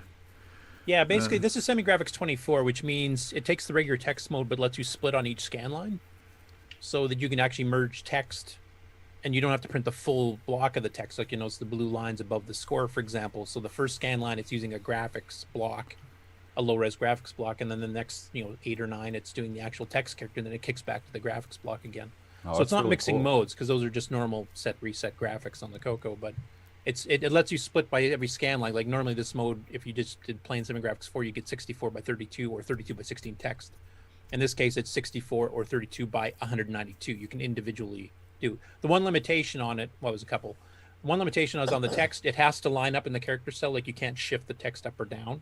Well, really weird tricks. So basically, you have to still place the characters where they would have been on a full-size text screen, but you can cut them short like it's doing here. And the other problem is, of course, the text like that doesn't work on a CoCo 3 because the Gimme doesn't emulate that. It'll let you do, with a couple of pokes, the graphical part of it. So you can actually get the graphics of the screen, but you wouldn't be able to read the score on the left. You would be able to read the level number because that's done in graphics. But right. Yeah, it's totally different than if you're programming this on the Atari 8-bit, where you'd have to basically dedicate that top section of the screen to one graphics mode and the bottom to another, and you wouldn't be able to mix and match fonts. Like the level font would have to be in the same font as the basic characters on the shots. Now you can mix graphic modes like you're saying, Boat. There's, if you time it, if you get your VSync signal, then you count cycles until the 10 scan lines down. You want to switch mode. Some games do that. Some other utility programs like the Musica program used to do that. It used to put half the screen text and half the screen in graphics. Right. Neat. Yeah, I like that. I like how he shows the cassette artwork, because artwork really was the nice appeal of this to me. The collectability of it, and there's a Facebook group about Microdeal where people are posting cover art of their different Microdeal cassettes and stuff like that too. So I like to watch that group. What I would love to see on that Facebook group is not only have them showing a screenshot of what the cassette looks like, but maybe a screenshot of what the game of that cassette looked like too. But I know it's focused on the cassette cover of it. No, this is neat. So he's basically rebooting the channel with a more optimized format, which is cool. I approve. I've been thinking about doing something like this for a while too, and on some just retooling the way a gameplay video would be. So cool. And Boat, since you're actually on the call here, and your show covers a lot more European and UK releases of on various platforms, whether it's on ARG or on the Amiga show or the Spectrum show. Have you found it the same thing that we have, where any stuff that was produced in the States, especially the earlier stuff? I mean, later on, like the later Amiga stuff, they did full color, basically commercial artwork, just like a Windows game would do. But for some of the earlier stuff, for the 8-bits, like the Atari and stuff, was their packaging up to this snuff? Because I mean, on the CoCo, we just got pretty generic cassettes in North America. But it's funny because at least for the Atari computers here in the States, is they didn't want any. It was almost like they were discouraging third parties to produce software. And that sounds like Tandy too. Yeah, it wasn't until a couple of years later when they came up with the APX, which was the Atari Program Exchange, which allowed people to submit their programs to Atari. Then Atari would publish them in catalogs, and then they would pick winners and give cash prizes, quarterly cash prizes to the winners. It was an excellent idea because they basically solicited programmers to give them programs for free that they in turn would sell and take 100% profit on, and then pick the top 3 programs and give them basically a pittance. But a pittance is better than nothing, and a lot of people just where they're writing all these utilities and games and they wanted other people to be able to play them, so it worked well for them. That continued all the way up until the crash in 1984 when that was disbanded. But that was sort of Atari's way of getting third-party apps out there. And of course, there were Activision and other publishers that were writing, but it wasn't nearly what you saw in the UK with the ZX Spectrum. How basically anybody, there were thousands of publishers, and they were constantly soliciting games from bedroom programmers, and you could basically send them a program on tape, and they'd cut you a check, and then they'd order 50,000 to put in the boots or whatever, and away you'd go. Yeah, and I think the Spectrum did the same here. Like everybody did these very professional looking cassette, the actual casings and the the packaging. I think on the Atari, with the Atari, there were, at least in my view, there were so few third party publishers for the Atari. It was mostly coming out of first party, unless you're talking about really major publishers. But I always thought that the packaging on Atari games from third parties was not nearly as good as the first party stuff, which, if you recall, came in those huge boxes. Like if you think about the original Star Raiders box, which is pretty classic, and they had it was always art. It was always commissioned art, and it just looks so good. So I'd say that Atari 8-bit art from the first parties really looked great, but the third party stuff kind of fell off a little bit. Okay, so basically, it does sound like the UK supported the third party a lot more. Oh yeah, absolutely, much more than the US, I think. Yeah. Okay. Thanks. And then the last one I'll just mention here, Simonwgb on Twitch and YouTube, who does a bit of a change to his channel we mentioned before, where instead of just randomly picking a system to play 3 hours a night, he now does them in chunks, where he does 3 episodes, 3 nights in a row. He plays 3 hours each night of the same system, and he does more modern systems, some other retro systems as well. So he just did another packet of Dragon ones. I won't go through them all because he's basically playing a lot of the same games he's already played before. He's got a few favorites he really likes to go back to. This is the guy from Downland inside a bouncing boulders type game. Yeah. Did the guy from Downland ever have a name? He's got a red mustache and blue hat, so it's not the same guy at all. I like how there's artifacting here. Is this not POW? No, he runs all of his stuff on XRoar. He doesn't actually have a working Dragon anymore. So occasionally when he sees a game that works well with NTSC color sets, he will actually switch the XRoar setting. Okay. I thought this was a really cool. I'm like, how the hell did they get POW to show up red and blue with, I wasn't sure what the hell was going on there. Okay. No, John, he doesn't have a name, but we do kind of think he looks a little bit like Italian plumber. An Italian plumber, yeah. Now, it's me, a fake Mario. I think it's actually a Greek plumber. That's why he's different color. Yeah. Oh, there we go. Oh. Pitfall Gerrie says, I remember going into computer stores in Orlando, Florida, where some of the software for Atari was in sandwich bags with computer printed instructions and labels. You just described the entire that's CoCo that's third that's party the CoCo well. third party scene right there. That's every non-Tandy game. There were a few exceptions, like Computer Shack / Mictron actually did very colorful cardboard full color photos and stuff on theirs. But even the big manufacturers like Spectral and Tom Mix, you basically just got a Xerox sheet on a colored piece of paper, so it made it hard to Xerox. And you might get a 2-color cassette label, and that was it. Yeah, I mean, well, when you're selling your games out of the back of magazines, there's no reason to spend a lot of money on packaging, because people are ordering the game based on the ad in the magazine. That's where you spend your money. They did find those special sandwich bags that fit a folded sheet of letter paper exactly. Yep, I've got a few sitting right beside me here, actually. Yeah, like my cassette copy of Donkey King is just a 2-colored dot matrix printed label on the cassette. Yeah, yellow and red, if I remember correct. This is red and blue. Oh, okay, yours is a different color than mine then, because I have original Donkey King here too. So good game, eh, John? Don't talk to me about Donkey King. Is this another edition of our Poke the Bear segment? Oh, yes, it is. Cool. Anyway, that's it for the Game On News segment. All right, that is Game On News, everybody. All right, so we'll take another commercial break, and then we'll be back with news. John, and when I say John, I mean Boat. Before we go to break, anything you want to update us on, what you're working on, or what you guys got coming up on a new show in the near future, anything like that? We recorded Pegasus and the Phantom Riders, a CoCoTALK episode about that. That is going to drop not this Monday, but next Monday. So February 8th, that is going to be released. If you want a sneak peek, you can check out our Twitch channel, the twitch.tv/Amigos Retro Gaming, if you want a sneak peek. But it'll be out on YouTube or on the CoCoTALK podcast feed on February 8th. Okay. All right, well, we're going to take a commercial break. This one's going to be a real family pleaser, and we'll be back after these words with more CoCoTALK and Mikey's favorite segment, Snoozy Newsy. We'll be back in a few, folks. And now, these messages. It's a Radio Shack Merry Christmas. This year, I needed to give a real family pleaser. Honey, please, help me with this budget. How about a new game, Dad? Please. And I found it. Radio Shack's Color Computer 2, on sale for just $99.95. It entertains, educates, manages, it's expandable, and affordable. Now that really pleases me. The Color Computer 2, sale priced for Christmas, only at Radio Shack. Hi, I'm Kieran Anscombe, author of XRoar, and your brain is resolving sensory input into CoCoTALK.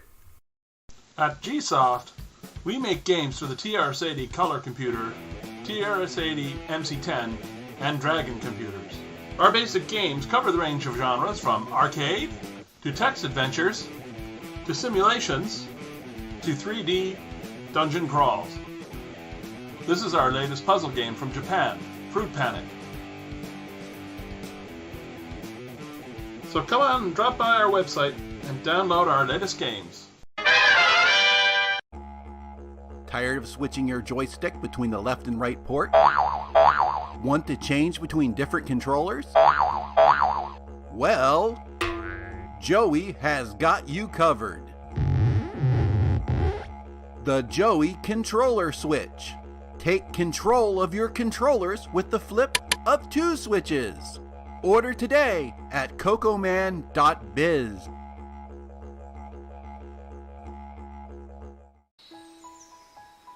And now, Coco Thoughts by Samuel Gimes. Legend says, when the moon is full, if you go out in the country by the lake and whisper the name of Nick Marotta 3 times, his spirit will appear and he will grant you a product idea. Radio Shack has a great gift idea for the whole family. Fast action TV games, and they're on sale. Get this 6-game model for $29.95 or the 4-game model for $21.95. With rising entertainment cost, that's a real bargain.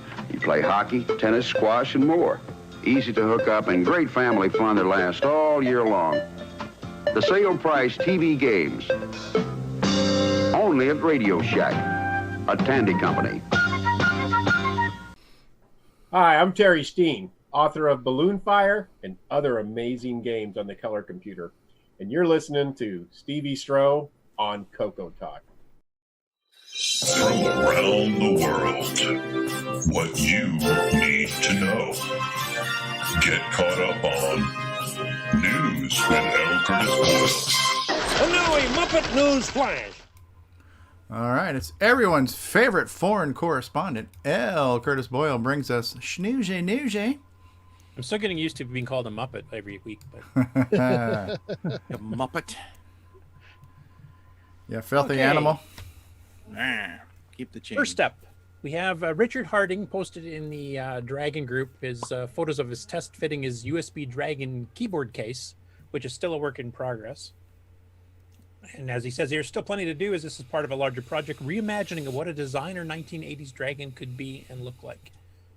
So he's been doing all the various measurements. He's actually got the Dragon keyboard into this other thing here, and here's kind of the case that the new design would work with.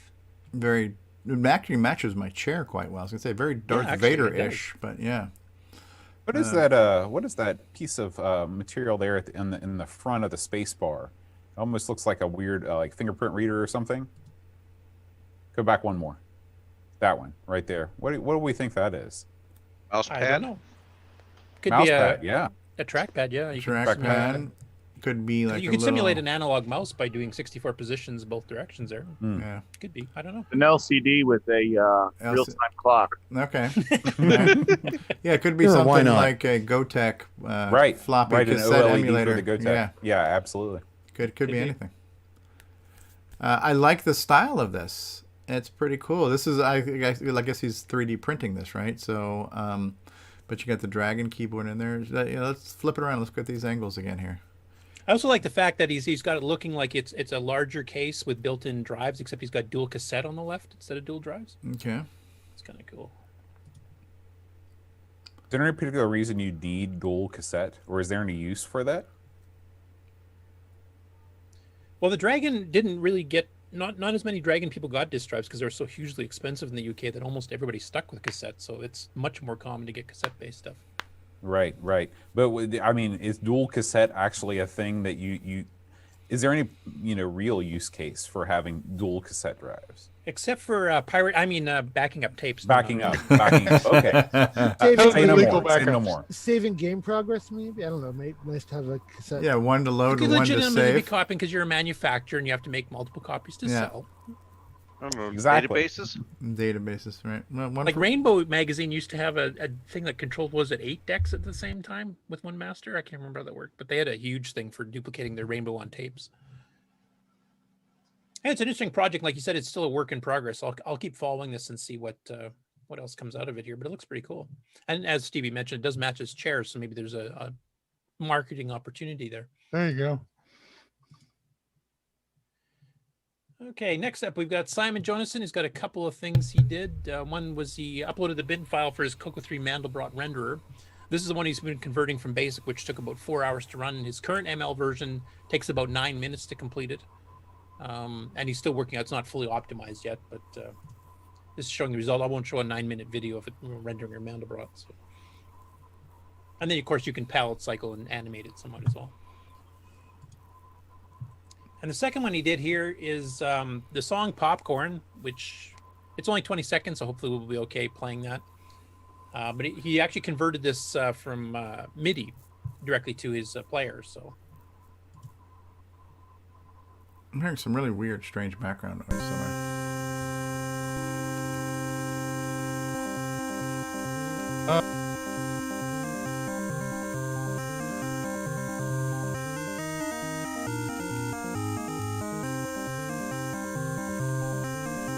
I won't play the whole thing, but What it's is kind of interesting that he converted to MIDI. That is some sort of classic computer game title. What song is No, that? it's from the group Hot Butter.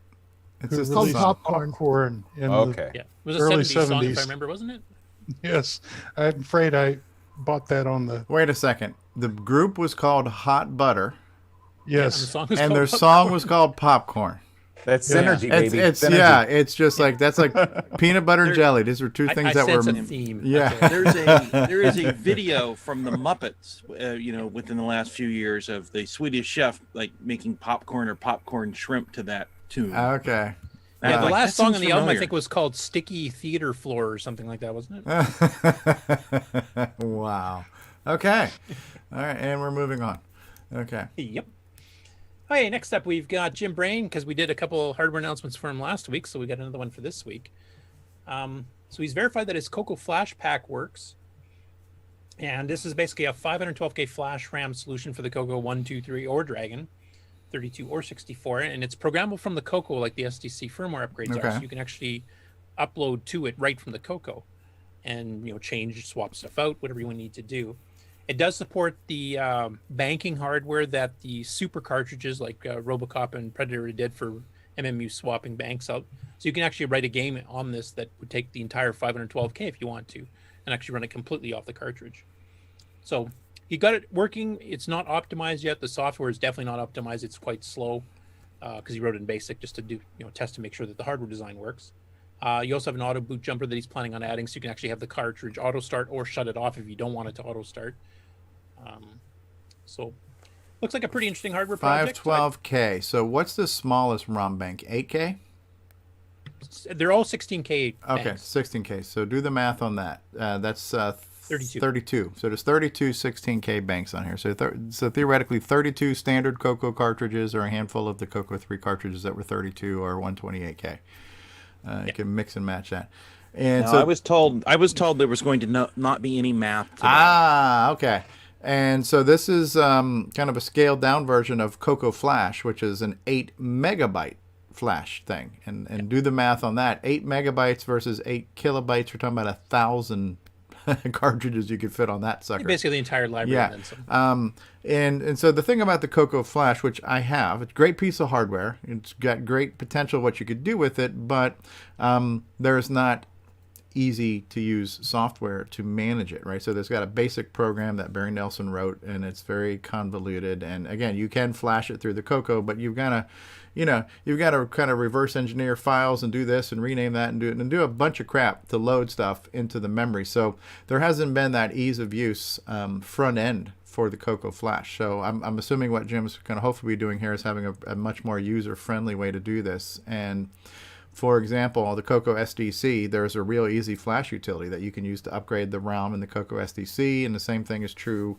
Brett Gordon for Yados had his own utility for flashing a bank in the CoCo SDC. So it can be done.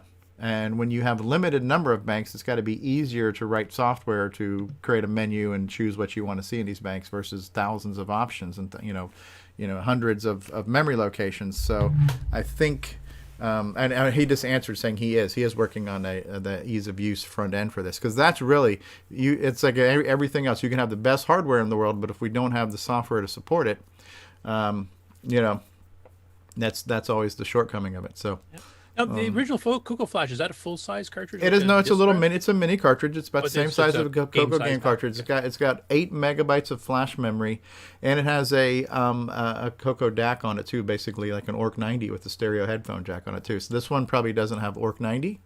It's just memory, and yeah, as far as I know, yeah. But honestly, for most people, who really needs more than 16 or 32 images to work with?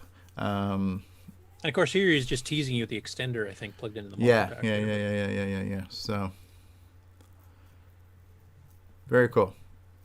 Oh, and Jim is saying I'm learning machine language as he writes. So as he's typing to us now, he is already learning assembly to make the program better. Yeah, William Astle and I have been helping him a little bit, just little bits that he had questions on, because he's used to 6502 versus 6809. Okay, next up, the CoCo crew has released their new episode here. A little bit of a shorter one. It's about an hour and 3/4, I think it was. Neil did a review of the latest version of the CoCo SDC Explorer, which he's quite impressed with. Ron Klein did a little tech segment on doing software development with the CoCo Pi, which is a good listen. That was a great summary. I like that. Yeah. And then the host discussion, does ease of use matter for hobbyists? I don't know if we want to talk about this. I did send them an email. I don't know if they'll read that one on the air because it was a pretty lengthy one. Because I was going through, there's different levels of ease of use, and there's different, user bases within the community. Do you want to maybe get through the rest of the news, and then we can come back, and then maybe we can chew on that one for a bit? Yeah, leave that tab open. Because I think it is an interesting topic to cover. So. That's one way to put it. That seems like that's going to be something. That seems like a potential for asparagus. Oh, this is the Grande Puissance de Traitement et Prix Affordabilité. Wow, I didn't know you were so bilingual. Yeah, listen, hey, how you say... You fooled me. I could have swore you were from Paris. Yes. So anyway, yeah, Fabian Rodriguez from Quebec. This is Canadian French, so a little bit different than France French. No, is that the difference? Okay. Yeah, it's Canadian French. It's not like the American French, like Les CoCo French. I'm not sure.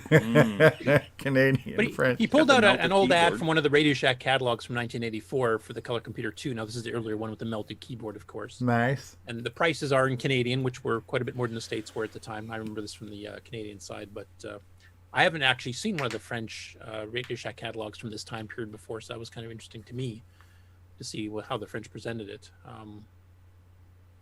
Kind of an interesting bit of history. They still got the wrong badge. Oh, you mean spelling color with just one O? And Right. Okay. Nah, you can't be perfect, I guess. That's how they spell it in Fort Worth. Yeehaw. America. America. So next up, we have Antonio Eli has actually put a couple things up related to the high-res interface from Tandy. So the first thing he did a remastered manual. I won't show it here. You can download it. It's on the Facebook group. But basically, it's the entire little mini manual that was a little folder that fitted in the tiny box. So he's retyped the entire thing in Microsoft Word, which you can also read in LibreOffice if you don't have Word. But completely retyped set so you can scale it and print it out or whatever else. So it's nice and easily readable. So that was part one of what he did. And then the second one, he worked with Paul Shoemaker here and has actually made the files to print out a new box. Oh, neat. Actually have the die cutting materials, or you go to an actual print place, you can actually basically duplicate the entire original box. That's neat. That's kind of what Tim Lindner did with the CoCo cartridge. Funny you box. should mention that, because Tim mentioned that he might have to give this a try at his there because he's got the equipment to do this. So. This is so cool, man. This is like paper art, man. Yep, so there's the actual so the original joystick interface box, and maybe this was a Tandy thing altogether, but it had no color whatsoever on it. It was just a black and white printed cardboard box. Yep. Right. Wow, they knew how to sell product, didn't they? They did. Well, color ink cost extra, so Tandy couldn't have any of that. So. It's almost like generic packaging from the manufacturer. It's not. It's. I think if you're buying one of these, you know what you were buying. So Yeah, you don't really we need- weren't buying things for the box. That's true. I think the most colorful thing on my high-res joystick interface box is the yellow and red sale tag. Lord. I mean, to be honest, this interface, even when it came out, I think was only $8 or $9, so they weren't making much of a profit. It was basically so they could get some high-res joystick and mouse, basically high-res mouse support was the reason it was created. So, right. I think it was $9.95 US according to the outlet maybe tag if you're that's on actually here. Yeah, the starting price. I think it went down after to $7.95 or $8.95 or something. Yeah, I seem to remember. this one says special ad price $2. Oh well, you got a wicked deal there. I did, this was just in a lot of stuff I got, so I didn't even pay that much for it. It's interesting. The circuit is very convoluted. It's obvious they built it to be one chip and very few accessory parts. Well, Steve York is the one who designed it, and he actually had a much more robust high-res interface he originally submitted to Tandy, which would have cost about $20 retail or something like that. It was much smoother. It didn't slow the machine down with all this, software you had to do to interface it properly to get the high res, and they nixed all because of price, and this is what the result was. Oh, that's great. You designed something well that works well that people will enjoy, but can you make it cheaper? Because we're Tandy. I think that leads to why did Tandy do that? Right. Spoiler alert, because it was save cheap. money. $20 wouldn't have been unreasonable to pay for. Well, $20 cost. Well, cost. Oh, yeah, Oh, that's their cost. Yeah, and they wanted like I a think- 40-point margin on I everything. think Steve mentioned that this cost parts wise for Tandy was like $1.50 or $1 or something like that. It was yes, it was something ridiculously low. So yes, it was the standard Radio Shack profit margin. Even that $2 one you got, Jason, that one is probably still making them a profit. Yeah. Could have been, absolutely. Next up after that, Joel Reese has posted a link in his blog, and this is something he's been promising for a while, to do a tutorial basically on C compilers in the C language, which he does cover on various systems like Linux and Windows, etc. But he also wants to cover the C compiler in OS 9, Nitrous 9. So this is his very first Hello World article with some sample code and kind of explaining how the commands work and what exactly you're doing. And then he later on specifically mentioned that it will work with the compiler, the standard microware C compiler that you could buy for OS 9, and it should work with Jeff's updated DCC compiler that's part of EOU. So for those of you who are interested in just getting started into C and C on the CoCo in specific, it's a good article to read. And he's going to be making more. He's going to make this a series.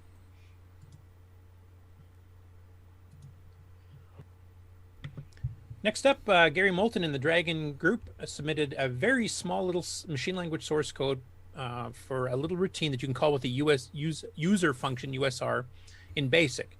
And it'll take a string you pass to it, and it'll convert it all to uppercase at full machine language speed. So if you need that, we used to use these types of things for BBSs and stuff to parse passwords and stuff. But rather than you have to just go in BASIC and do a 4next loop, which is quite slow, you can just do this, and it's a really small routine. It's like 30 some odd bytes, so it doesn't even take much RAM. But you can actually have it convert, at machine language speeds, and the source code is provided. So for you budding as semi-language programs that are just getting started, that's a nice little routine to throw into your toolbox. And the next up after that, we have the retro channel. Now we covered him when he was doing the Septandi stuff, so he'd actually designed a composite and S-video circuit for the CoCo 1.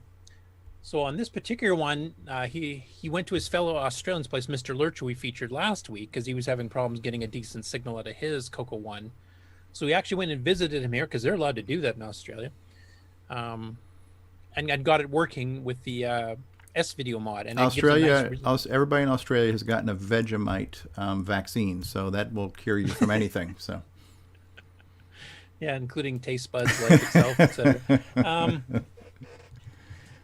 So anyway, the video kind of covers him fixing this up for Mr. Lurch, but then he also goes on at the very end and mentions that he's doing a revision of it as well, and he's kind of cleaned up the circuit a little bit, improved it a little bit from his original one he did back at the Septandi. And then he also mentions that his next future project he can be doing on the CoCo is to actually get it to work with component video, where you have your RGB breaking separate, it out. Yeah, nice. It should be even better quality. So looking forward to that too. So yeah, but he goes through the new circuit here where he kind of simplifies it, and then he shows some of the differences. Like here's the old composite mod, right? Which definitely look better than the original one. You still can see some of the wavy stuff in the middle here in the color blocks. Okay. And then now that's super clean there. Those artifacts look good. Yeah. Good choice in games. And he does a little I love what he's done there with the diagram. That's I really approve. That's good. I like that. Nice, colorful, and yeah. I like that C3 470p thing he did there. Good work. And that's how clear it comes out now with the new. Oh yeah, there's no waviness in the blocks. Yeah. You could see the wavies in the blocks before. Yeah. I think we should just have a segment where Stevie just reads schematics. Yeah, yeah. Dramatic like readings. Me talking about soldering. Right. Dramatic schematic readings by Dramatic Stevie Strow. Schematics. Dramatic schematics. Oh Lord, we're all. And here's his S video output, which is nice and clean. There's a little bit of like color fringing on some of them, but it's really clean, straight edge lines, etc. too. So I'm really interested where it's going to be coming up with this component video. And it's a really cool video. He actually gives a shout out to AC's 8-Bit Zone because he actually used some stuff that he had done on one of his videos too. So I don't know. Wait a second. So that you have one person who's doing a CoCo broadcast acknowledging another person who does a CoCo broadcast in a positive way. Yes. Wow! Imagine that. It's community. Wow, that's cool. Who'd have thunk it? Good video. Go check it out, guys. Next up, this is A-Bug. Now, A-Bug is a club, I guess, that is about the BBC Micro and the Acorn Electron. Basically, they're on virtual meetings now because the UK is in lockdown, just like most of North America is at this time. So they did a virtual meeting here. Now, one of the things they covered is this RGB to HDMI project, and then how to hook up to various 8-bit systems from back in the day. One of them, including, is a Dragon.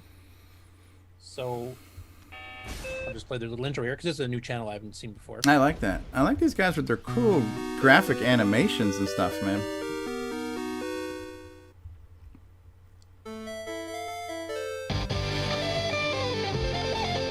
And they have rocking tunes just like we do, so that's cool.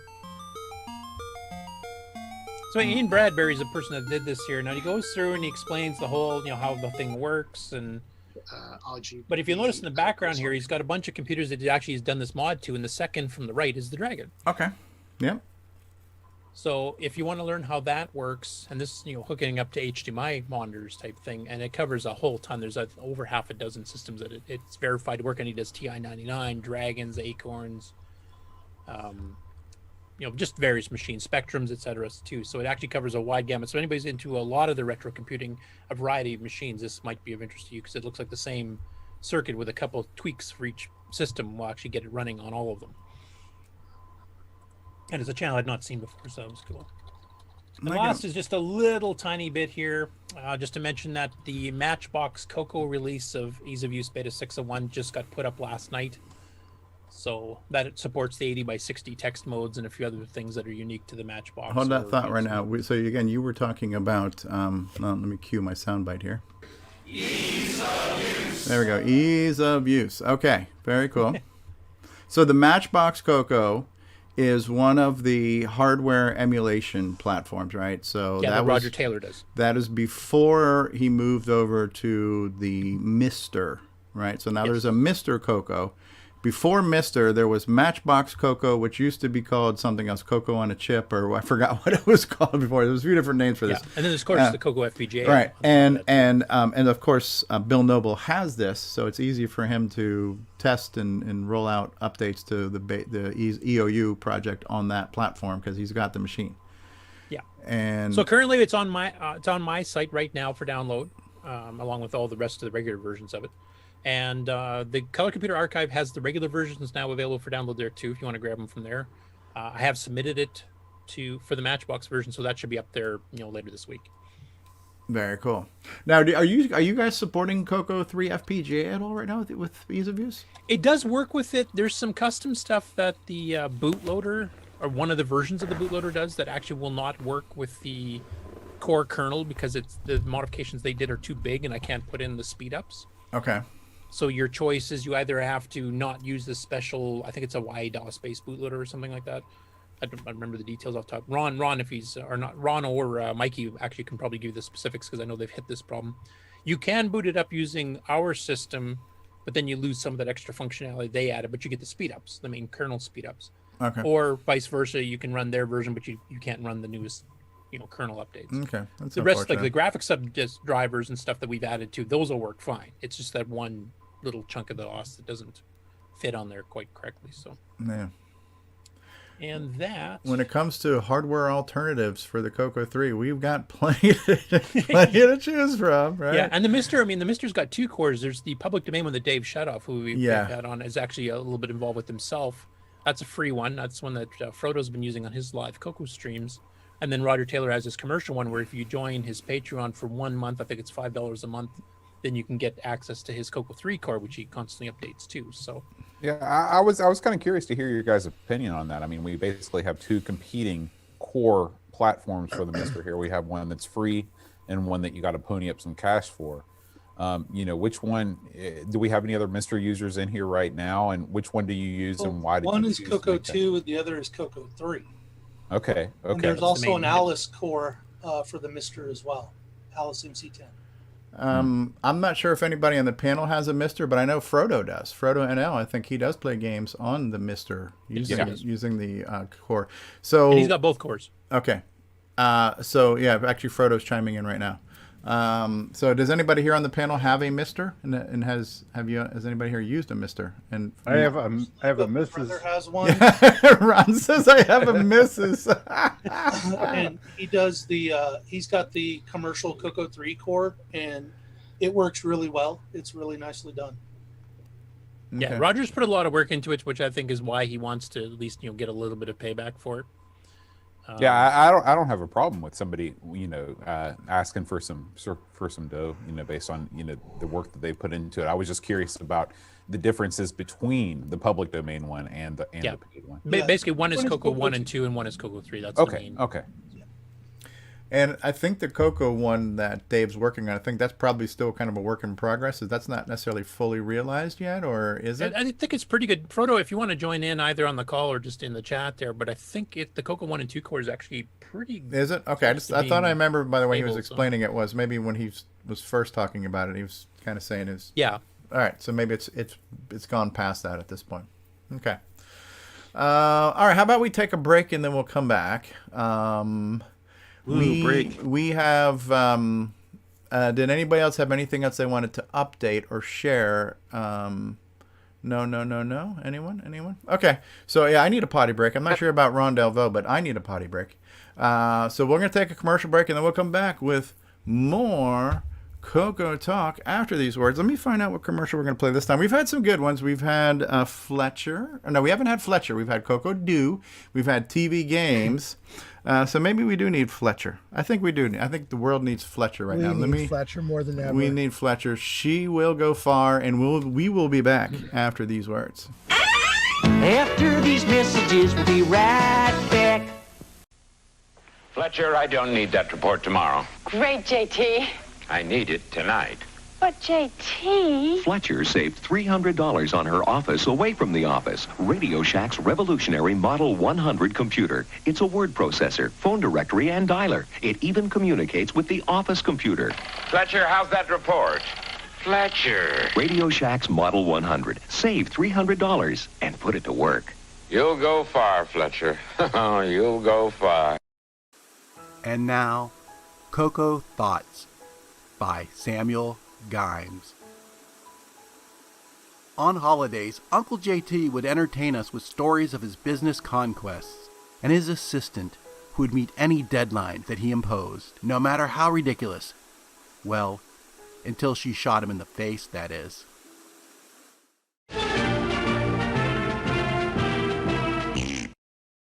Hi, this is the award-winning Alan Huffman of Subbeat the Software, and you're watching Stevie Fall Off Cliffs.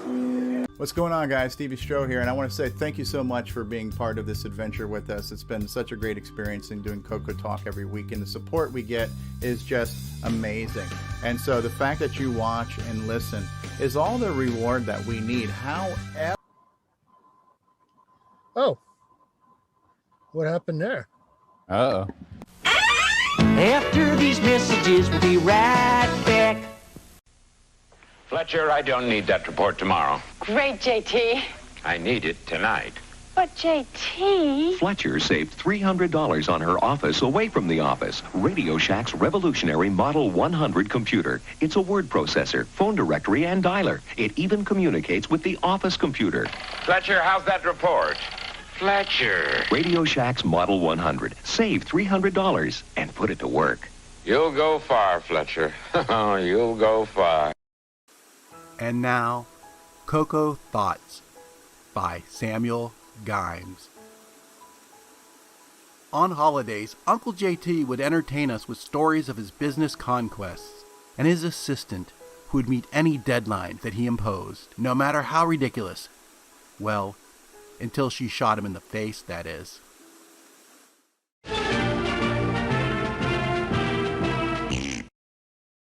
Hi, this is the award-winning Alan Huffman of Subbeat the Software, and you're watching Stevie Fall Off Cliffs.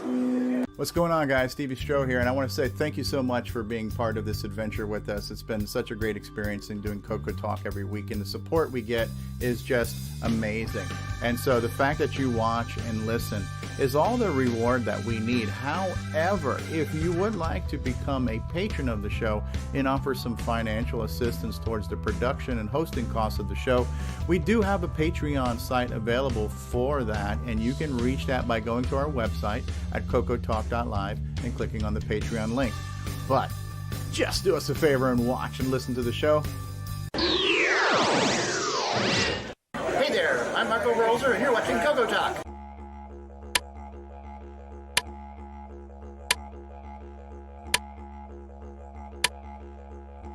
This is not the Joey cereal switch. This is the Joey cereal switch. Control up to 3 cereal devices. Order yours today at cocoman.biz. Radio Shack, America's technology store. Right! This Christmas, Tandy has a very special offer. A family color computer pack to take away at a very special price. This family computer comes complete with software and costs an incredible $449, a saving of $241.69. It's powerful, educational, and ideal for the young and young at heart. The easy way to start computing. The Color Computer Family Pack from Tandy. Get it while it's hot. Tandy, the biggest electronic store in Australia. Yeah. Hi, I'm Tim. Playing Dagger like that idiot from the book. You're watching CoCoTALK. All right, and we are back, everybody, with everyone's favorite show, CoCoTALK, where we, where we do what we do. We talk about the Coco. Frodo's coming in, by the way. Oh, is Frodo coming? Frodo's coming in. Okay. I don't know if he wants to talk about. All right, we'll give him a minute. Yeah, we can have a little bit about the Mister there before we get on to Stevie's. Okay. Sorry. Oh, yeah, it's weird. Like the restream chat keeps deja vuing itself too. I don't know why that's happening. There's this. Okay, yeah. Hopefully you weren't in the chat room, waiting room long there. He's in the waiting room right now. Did somebody hit admit? Oh, I let him in. Okay, it seems like it's taking a while. Yeah, it seems like it's taking a while. But yeah, it's weird. So the commercial deja vu was just me hitting the wrong button, and then of course having to start over again. And then we got Frodo coming in here. Frodo should be coming in. Yeah, he's coming around the mountain when he comes. I clicked earlier with Marco. Coming down the mountain when he comes. And while we wait on Frodo coming, we'll hear some CoCo thoughts, because we're coming around the mountain when he comes. One more time for that CoCo thoughts, everybody. And now, CoCo Thoughts by Samuel Gimes. Scrolling, system bus patrolling. Data bugs have strolled in and drone. Through cells and banks and dead ends. Those bugs are not friends. Aiming and shooting and they died. Power units missing. Success chance dismissing. Hope exit is found to turn the tide. Find the bugs, now he's trying to join hit twice. the bugs, kill them dead, step on up, find power and drone. Find more bugs, aim on up, fire gun, make them hurt, find exit, ride on out and drone. Yeehaw. All right, so we're not sure if Frodo's going to join us, or if he will join us, or if he won't join us. All right, so I'm going to do a brief editorial segment here for a moment. So the disclaimer is, this is me speaking. These are my opinions. I'll try to base everything as much on facts and truth and honesty as possible. And I just kind of want to address some things that have been going around and being discussed, in the kind of 300-pound gorilla, the elephant in the room. And so let's get right to it. More than one time every few months, you're going to see somebody post something on Facebook or somewhere else saying, why is it that the CoCoTALK guys hate the CoCo crew guys? Why are you guys talking about Boise? Why are you guys talking about John? Why do you guys hate this? Why is this? Why is that?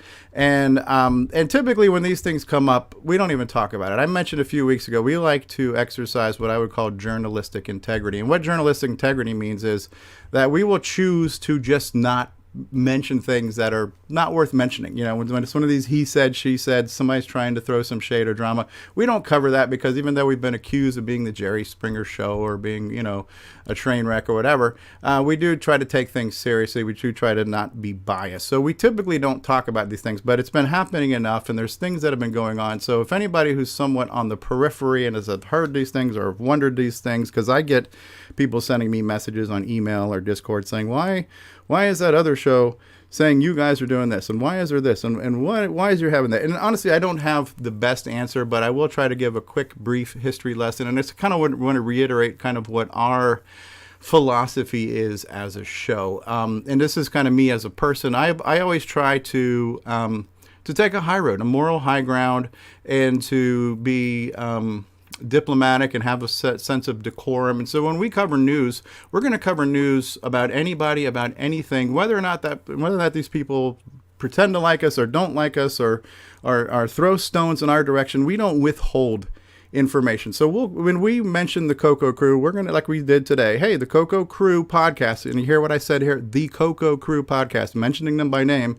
They just released an episode, and here's what's on the episode, and here's what's talked about. I don't call them the other show or some other show, because that's just kind of a douchey, dismissive, snarky way to deal with whatever void that somebody has chosen to create for themselves. So I'm just not a fan of that, and we have not done that. So the whole CoCoTALK hates CoCo crew. Well, listen, we're on episode 197. Show me an episode where we have actually been hateful on the air. And I can tell you, when we addressed what happened in the past, it was episode 110 that we called Dirty Laundry, where we did talk about, there were people on the show who were not as positive and things like that, and we finally put a stop to it. So if somebody on the panel had a grudge or wanted to keep harping on something, we finally said, we're not doing that. That's not what we are as a show. So that was 2 years ago when we publicly said, okay, these were our sins. These were our past transgressions. That's not what we're going to do. That's not what we're going to let happen. And we've moved on. So nobody has said anything about anyone and in over 2 years. But for whatever reason, there are still people who have grudges, who harbor resentments and harbor animosities. And what it's doing is it's just casting shade. And then when it gets into the public where, you start posting things on social media, why do these people hate this? And why do these people, why is there this? I can tell you from my perspective and from this show, that's not who we are. That is not what we do. And I would invite anybody to find the episode where that's happening and show me the clip. Because if it's out there, I will retract that statement. So I don't think that's what we've ever done. But one of the things that Curtis has just mentioned, and one of the things that I brought up and why I'm being snarky with it, this particular show, is that when you run a show and you use that time and that platform to just be dismissive of other members of the community because you don't like them, which is what we are being accused of doing, and we obviously don't. I think we need to turn the mirror on where the problem really is. And so we're gonna use this episode of the CoCo Crew. By the way, the CoCo Crew, not the other show, the CoCo Crew podcast, and just give you some examples of some stuff that's going on that we are not doing, but we need to get this out there and then let whatever happens, you guys be your own judges. But why did this happen? Why are things the way they are? I can only tell you why I think it is, because I'm not anybody else, but I know, and this is what I imagine. If you think of, like, when you look at a map of when the Earth was the one continent of Tunisia, or whatever it was called, and then the tectonic plates shifted, and we did things. Go ahead. At some point in time, that happened. And so there became an island, and that island seems to be mad at the rest of the world, is how I am seeing this from my point of view. And when did that happen? That happened about 2 years ago at CoCo Fest, when the whole Memory Gate issue came up, and we don't need to get into the details, but a certain group of people decided this is how we're going to talk about how products need to be sold, and most everybody disagreed with that, and we had the audacity to disagree and mention that publicly, and ever since then, the world has not been the same. But what we did, I thought we did in a fairly high road way of doing it too. When we mentioned it, we waited probably a month to mention it, right? Because it was about 4 weeks after CoCo Fest before we brought it up. So it wasn't like we were full of angst, we were full of emotion, we were ready to, crucify anything. But it needed to be talked about, and I think we talked about it in a fairly decent way. And again, 2 years ago, that was mentioned, and everybody has moved on. And so when it comes to the he said, she said, and when people are being positive or negative or shady or dismissive, we don't bring it up, we don't talk about it, and we always have the philosophy of don't poke the bear, don't feed the troll, just move on. If somebody else wants to be bitter, wants to be negative, we're not gonna acknowledge that. Listen, this is a hobby. We're having fun. This is what we want to do. So that's all I have to say about that show and the philosophy of the show. This is kind of who I am as a person. I am not a bitter person. I'm not an evil person. I'm not a grudge holding person. I don't let my personal feelings influence how I behave in public, So, and I think that is the spirit of this show, because there's enough of us on our planning channel where we talk about this on a daily basis. What do we want to talk about? What do we not want to talk about? How do we want to present ourselves to the world? And unanimously, everybody on this show is like, no, we're not going to do this. We're not going to go down. We're not going to go to this level. We're not going to make this the mudslinging show. We're a fun show about a hobby. We're people who enjoy the hobby. We want to be positive. And I think by me saying that, that should be stating the obvious. But if it wasn't, that's my opinion on what I think this show is and the people on this show, how they conduct themselves, both on and off the air. So I don't know what else to say to that end. But again, getting to who talks about who on the air, let's use this let's acknowledge a sin that we possibly did. Curtis and I did a few weeks ago, or maybe a month ago, when the host topic discussion was are modern upgrades distorting the hobby? And that wasn't planned, and that wasn't trying to intentionally burn somebody at the stake, but that was a real genuine reaction. Like, are you serious? Are you effing serious? You know what I mean? Because we just both thought that was ridiculous, and it was a very real-time, unfiltered reaction to a pretty ridiculous question. Is a modern upgrade distorting the hobby? What kind of question is that? In my opinion. But anyways, we digest. So was that wrong of us to do it that way? You be the judge. I'm not going to retract what I said. I said what I said. I'm not going to apologize for it. But if that the most recent time we maybe said something bad about them on the air on this show, that's the only recent occurrence I can think happened. But other than that, we don't withhold news. If somebody said something bad about us 2 years ago, we don't use it as an opportunity to ignore them and ignore talking about them on our show. But the same can't be said for that other show. So we need to call a spade here, and we need to set the record straight. This is not who we are. This is not what we do. And unfortunately, these host topic discussions have been a history of ambiguous ways that passive aggressively trying to strike back at somebody who had the nerve to say something about me, or somebody else who's doing something in the hobby, who's having fun, and it's not us. So the whole ease of use topic, I'm going to call BS on that. Why use the name of the ease of use project? Why open up a rhetorical question of, is ease of use good or bad for the hobby? I don't know. Was it a real topic, or was it a way to, again, put some dismissiveness on other people who we don't like anymore? I don't know. But you brought it up in the news. I thought we would talk about that. But, I don't know. I listened to the podcast, and I took that as, like, a lot of these host discussions was a very thinly veiled attempt at trying to get back at somebody because I don't like them or they said something about me. If I'm wrong, I'm wrong. Call a spade, but I am not going to be ambiguous about my statements. And I'm done. And anybody else wants to say anything, go ahead. That's it. I cleared the room. I sucked the life out of the show. No, I think what you said, I just don't think there's much more to be said. I think you said it very well. But I know I enjoy the synergy that happens between different groups. Like we have John here today from Amigos Retro Gaming, and we've met some great people there, and we have Canadian Retro Things who joins the show, and I think that sort of community could extend through the whole community. There's no reason to have any sort of boundaries. Especially when we're doing a hobby. This is a hobby. You know what I mean? So yeah. But so if anybody has seen or heard, statements saying that we are a hateful group of people who are hating on a certain show, other than me mentioning it now for literally maybe the second time in 2 years, I don't see it. And if I'm wrong, call me wrong, and I'll admit it. But that's not who I am. That's what I think this show is. Let me ask you a question, Stevie. Yeah. Have any of the guys from the other show ever been on this show? They used to be on before the Great Divide. They used to be on. You guys, I know you don't want to talk about it, but there are people, and I would wager maybe even the majority of people that are watching right now, because a lot of people, more and more people are tuning into this show for the first time every week. People don't know about the past, and people don't know about the incident as it transpired, and I'm one of those people. So could you just give us a short summary? Honestly, of what went down? I don't know that that's necessary for the sake of the show. That's just dredging up the past. Real quickly, it had to do with another person selling a memory board, and this whole stance of, well, number one, we're trying to discredit this person, and the number two, well, no, you shouldn't make this because somebody else makes it, and and that's a very short version of it, but.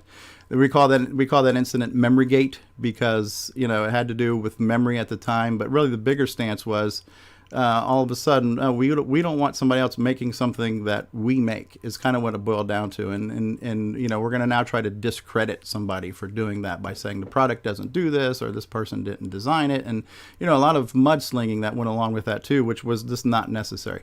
So that's the short version of that. And again, I say I don't live in the past, but I think that was the incident that caused the divide, because the camaraderie has never been there, despite numerous attempts at trying to reach out an olive branch and stuff like that. So like I say, we have a stance that says we're not gonna do anything to feed trolls to give them an excuse to talk about us. But it's been 2 years and it's still happening. It's happening right now, like saying that other show, oh yeah, he talked about this on that other show. There's no reason to do that because we don't do that. Mentioning the newsletter. Oh yeah, some people say it was the best newsletter. I'm not sure I agree with that though, but it was okay. You know what I mean? So it's just like, if something comes out of this camp, it needs to be dismissed because that's how we feel now. And I think that's irresponsible broadcasting, in my opinion, that if I don't like somebody, I'm just going to find a way to dismissively talk about them or not talk about them at all, and does not even mention things. Like, I'm pretty sure they never covered the virtual CoCo Fest. Didn't happen. right? So if you're providing news, why not talk about the biggest news event that happened in the year? It was not even mentioned in the show notes or events or anything. Right. Like that. So again, getting to the whole who's talking about who, it's not us. And again, I'm done. I'm putting a lid in that conversation, other than anybody wants to do that. But just because it comes up and it's like the elephant in the room that you have to talk about, I've talked about it right now. I've said my piece. We don't do that. This is not who we are. This is not what this show is. But the animosity still exists, but it's not being perpetuated from here. I can tell you this, Stevie. You know, Aaron and I do another TRS-80 color computer show, you know, the CoCo show. And we have gotten nothing but positive feedback from the CoCoTALK community. I believe that if other shows are finding things to complain about as far as CoCoTALK goes, it's all in their heads. I mean, think about it. I'm here right now on the show. You know, it was easy for me. Curtis sent me an invite on Zoom, and I'm here on the show, and I'm participating on the show. And if people from that other show don't want to come on, to me, it's on them, because you're like you said, you're extending the invitation, and they're the ones that are choosing not to accept it and not to participate. Yeah. Anyways, okay, so I'm done. I've said my piece. I've gotten my grief off of my chest. And I just think, and unfortunately, I just felt like I had to say this, because again, sometimes you just hear certain things and it's like, oh my God, really? Are you guys still upset about something that happened 2 years ago because somebody said something? You know, I don't know. But what I try to think about this show when it comes to kind of the responsibility I look at it is, I look at what we're doing is really, we are creating new history. Like, we're talking about historical things. We're talking about the glory days of the CoCo. But 20 years from now, somebody's going to be watching this when we are, dead and buried. And this is going to be history for a future generation of retro enthusiasts. And I would like to look back at the legacy of what we've done these 4 years on this show. And I'd like to be able to look back with pride on what we've been as a program and what we've done and how we've represented the community with integrity and respect. And I think I can be completely proud of this show. 99.7%. We've had a few moments where a few people got a little off the deep end, but this, again, it's live, we're people, we're humans. But I can look back and not be ashamed of this show. Like, oh my God, I let all my personal griefs and vices and influence, most of what went on the air.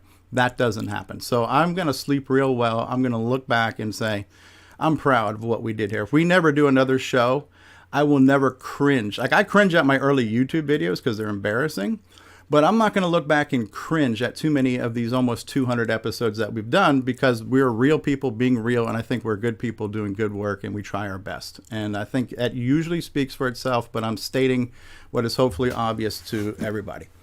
And Frodo, sorry you had to get sucked into that. We wanted to get you on first before the drama moment. Hey, and I have not spoken to you in person ever, Frodo. No worries. I know there was an issue, and it was on my side. I turned out I had to update Zoom before I could get in. What was going on. So, number one, welcome. And thank you for being in the Game On Challenge, and thank you for doing all your live streams and all that cool stuff. We appreciate you. And do you have some feedback on misters and all that kind of stuff? Because a lot of us are not messing in that world. Yeah, I've been playing a lot with Mister, as you know. All my streams basically are done from the Mister, and I have done a few CoCo things. There are, of course, there's two different CoCo cores at the moment on the Mister. The one commercial one, I'll call it for the CoCo 3, which is pretty well developed, has a few small issues, but mostly runs everything that would run on the CoCo 3, with very few exceptions. Then there's a newer one for the CoCo 2, which is clearly still not developed completely. I saw it, for instance, with this week's game. It worked, but there were weird sounds coming out of it in certain situations. There's small things that are not really there yet, but it's getting better and better. For most stuff, I will usually use the CoCo 3 core from Roger.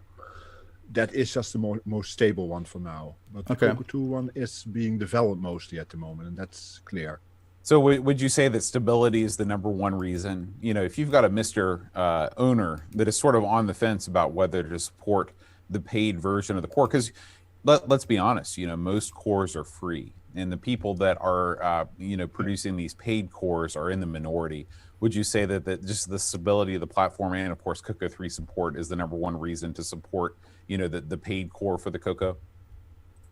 Yeah, at the moment, yes. The CoCo 2 core is still being developed, so in time that will probably shift more towards the CoCo 2 core. But for now, the CoCo 3 core is the one I usually use unless I cannot use it for a game.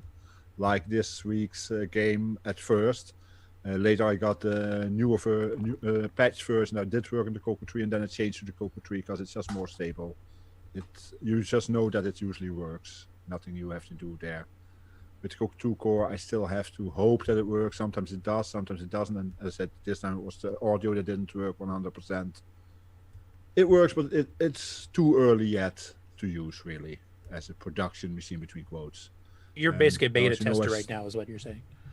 Yeah, at this moment it's still in beta phase. And I'm, as you know, I stream this stuff, so I prefer to have a stable machine when I'm streaming, and yeah, that's the CoCo 2 core is not there yet. It's getting better, but it's not there yet. And just for curiosity, for people that don't have a Mr. maybe be interested in getting one, for the CoCo 2 core, the free one, how often are they doing updates? Is that like a once a week thing, a once a month thing? Or? I don't know the exact dates. I think I saw 2 since January 1st. 1 or 2 since January 1st. So they're actually updating it fairly regularly? Well, they are actually updating, but there is a lot of updates that are actually done on general at the moment, because I see the guy behind, and I can't think of his name now. He's updating all the cores at the moment. Dave Shadoff.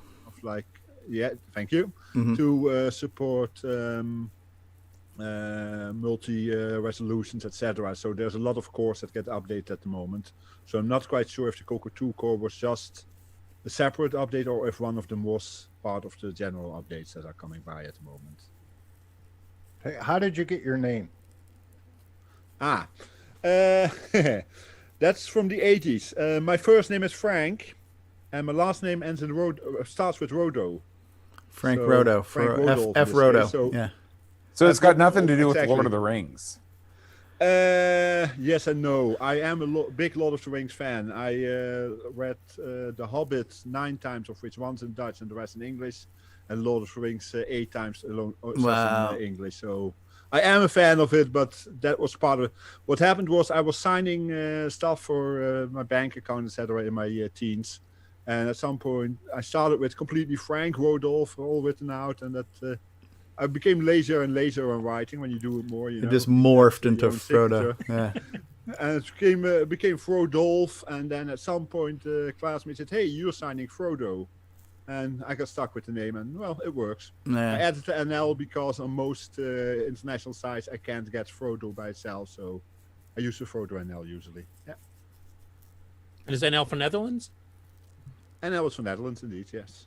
Yeah, because I always thought you meant you were a hobbit from the Netherlands. I thought that's what that meant. So. Well, that's where they shot it, isn't it? Isn't that where they shot it? Or no, New Zealand. New Zealand. No, that was New Zealand. It started with an N. I was close. NL has led to some... It's exactly opposite sides, but yeah, you're close. It could have been New Jersey, North Carolina. They all start with N's. Actually, typical American. No geography. Stevie's geography. Yes, I believe it. I believe it's somewhere southwest of Kentucky, Steve. Yes. There is actually some confusion sometimes about the NL part. I used to play online poker, and some people thought I was talking about No Limit, even though I played limit tables. So that's confusing at times. And then our Canadian friends have their own issue with it because they often think that it's Newfoundland and Labrador. Yep. Because that's also shortened to NL. Yeah, lots of abbreviations there. And I like your Raspberry Pi logo shirt there, too. That's nice. Nice touch. Thank you. Yeah, I tend to wear geeky shirts or shirts from trade channels I support.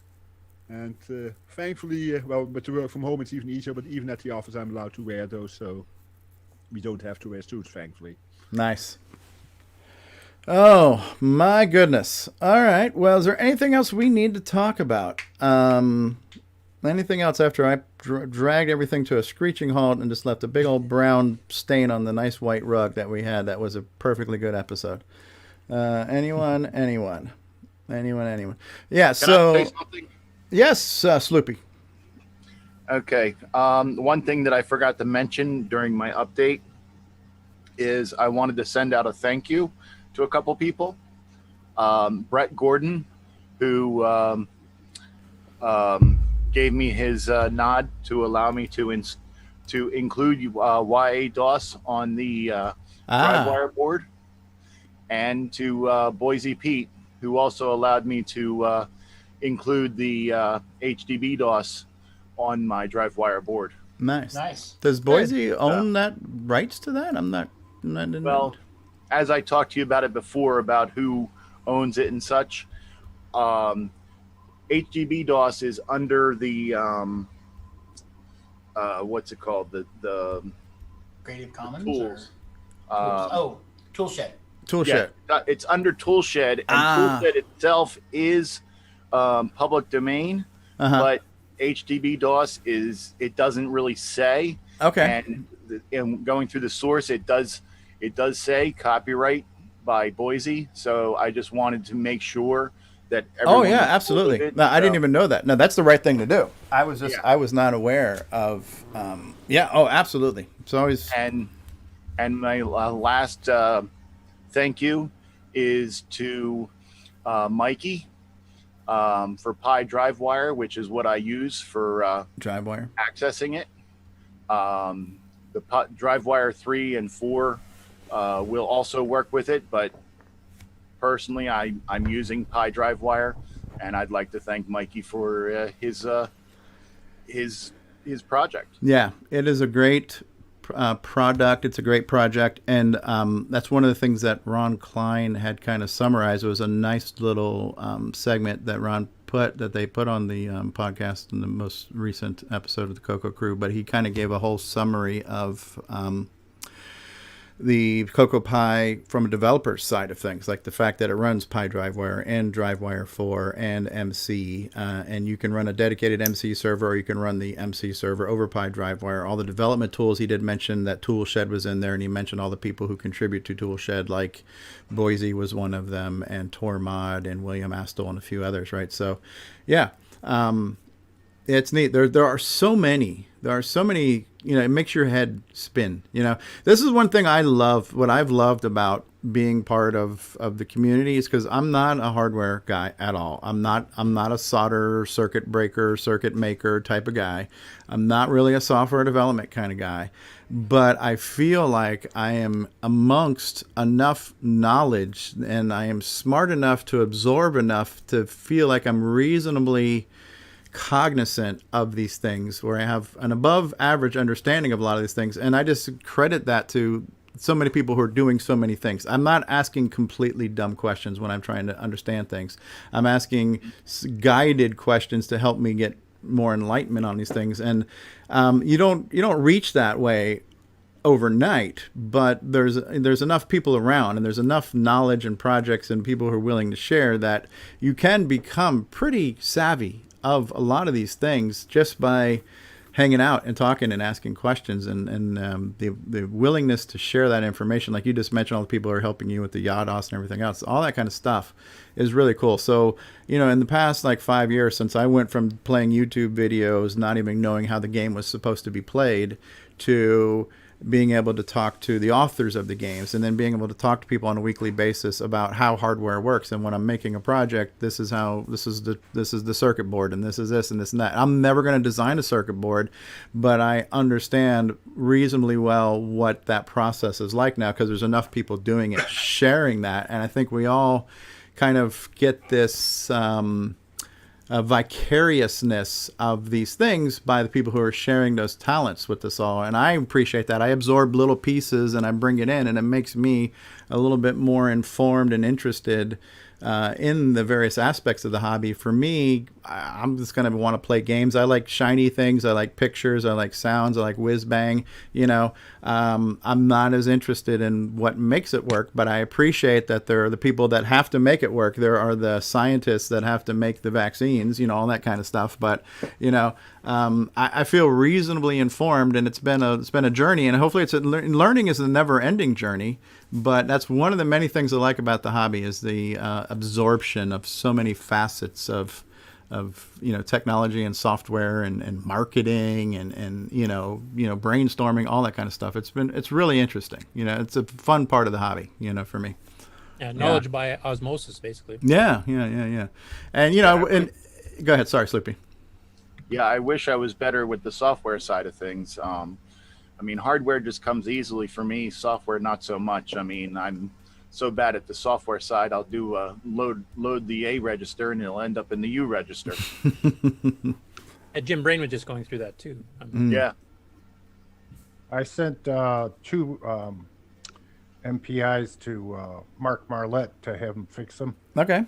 And since it was before his mom just passed away. Oh, I didn't know that. And I feel bad for him. Yeah. His mom got sick and passed. But anyway, he's really nice guy. He's worked on some of my stuff before, even at CoCo Fest. And I think he's a great guy. Yeah. Have you gotten him back yet? Well, he told me he may be a while. Oh yeah, no, that's understandable. Yeah, take care of his his mom. Yeah, of course. What was these like hardware problems where they're not turning on? This wasn't just like changing out the gal chip or anything, was it? One stopped working and the other, I wasn't sure if it was flaky or it had a problem, so I sent him both, and he looked at them quick and said the one was okay, it was nothing wrong with it. The other one, he's not sure yet. He's going to do diagnostics on it. So yeah, no, that's cool. Yeah. Speaking of like diagnostics and like people who are shedding light and adding kind of value to the community, like some of our newer guys like AC's 8-bit zones, the stuff he's doing with his probes and his scopes and looking at stuff and showing us sine waves and waveforms. We're getting people now who are looking at things at a level that I don't know things were.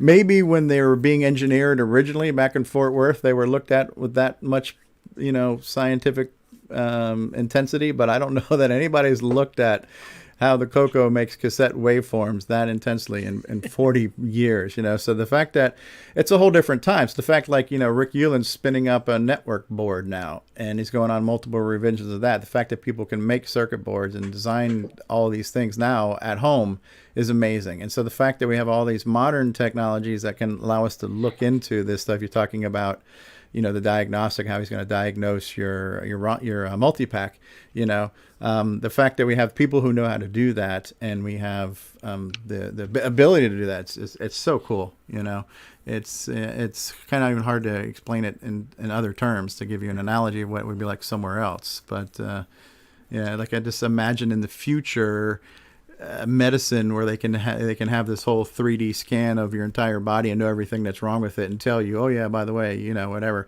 That's what we're able to do now to technology that, maybe 100 years from now we can do that to people, but having something so advanced to tell you what's wrong with something is really cool to me, and know that stuff's out there. Now it's not as expensive as it used to be too, like, years ago. All those probes were just like crazy, right? So what I was thinking? Maybe if we get back to having CoCo Fest again, we can all get together and enjoy each other, on a personal basis. Not have so much of a rift, Yeah. Sometimes that helps. It'd be nice. Yeah. It's been, everybody this past year has been under stress because of COVID and because of life and work and the world and everything else. So that can't make things, and missing out on these events. I know I was looking forward to CoCo Fest last year. I was looking forward to VCF Midwest, and that's just one of many things that have had to change, and hopefully those things will get better. Heck, there might be a CoCo Fest down under. Yeah, the Oz. Yeah, they're trying to organize one. Yeah.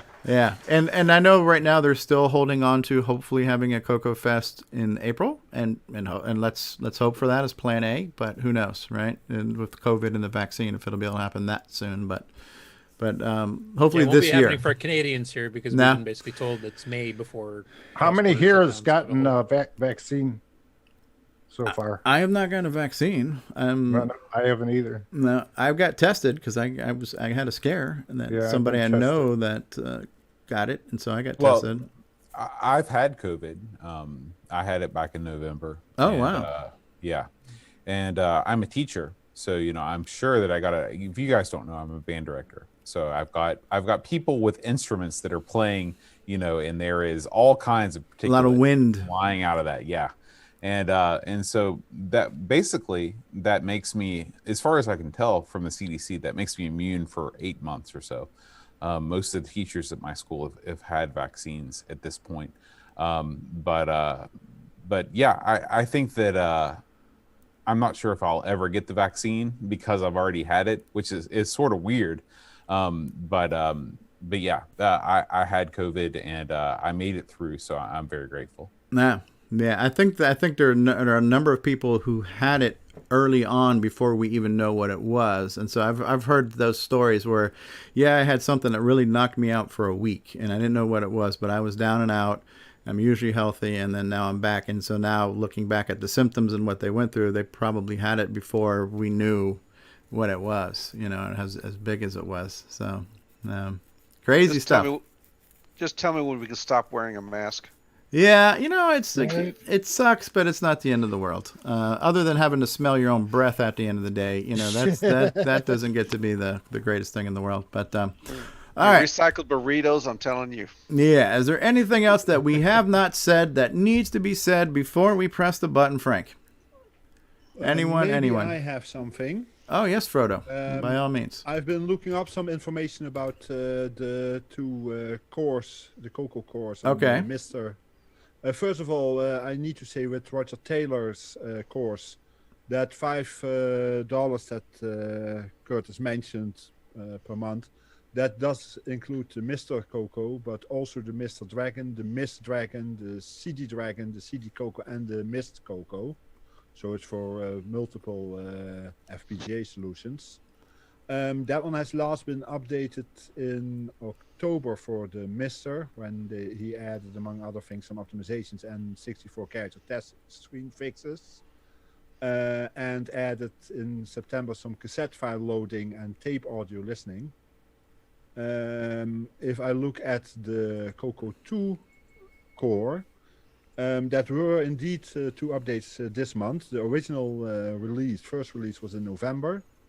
And earlier this month, they had an update where they started supporting tape and scan doubler support. And the last update was some fixes from 7 days ago.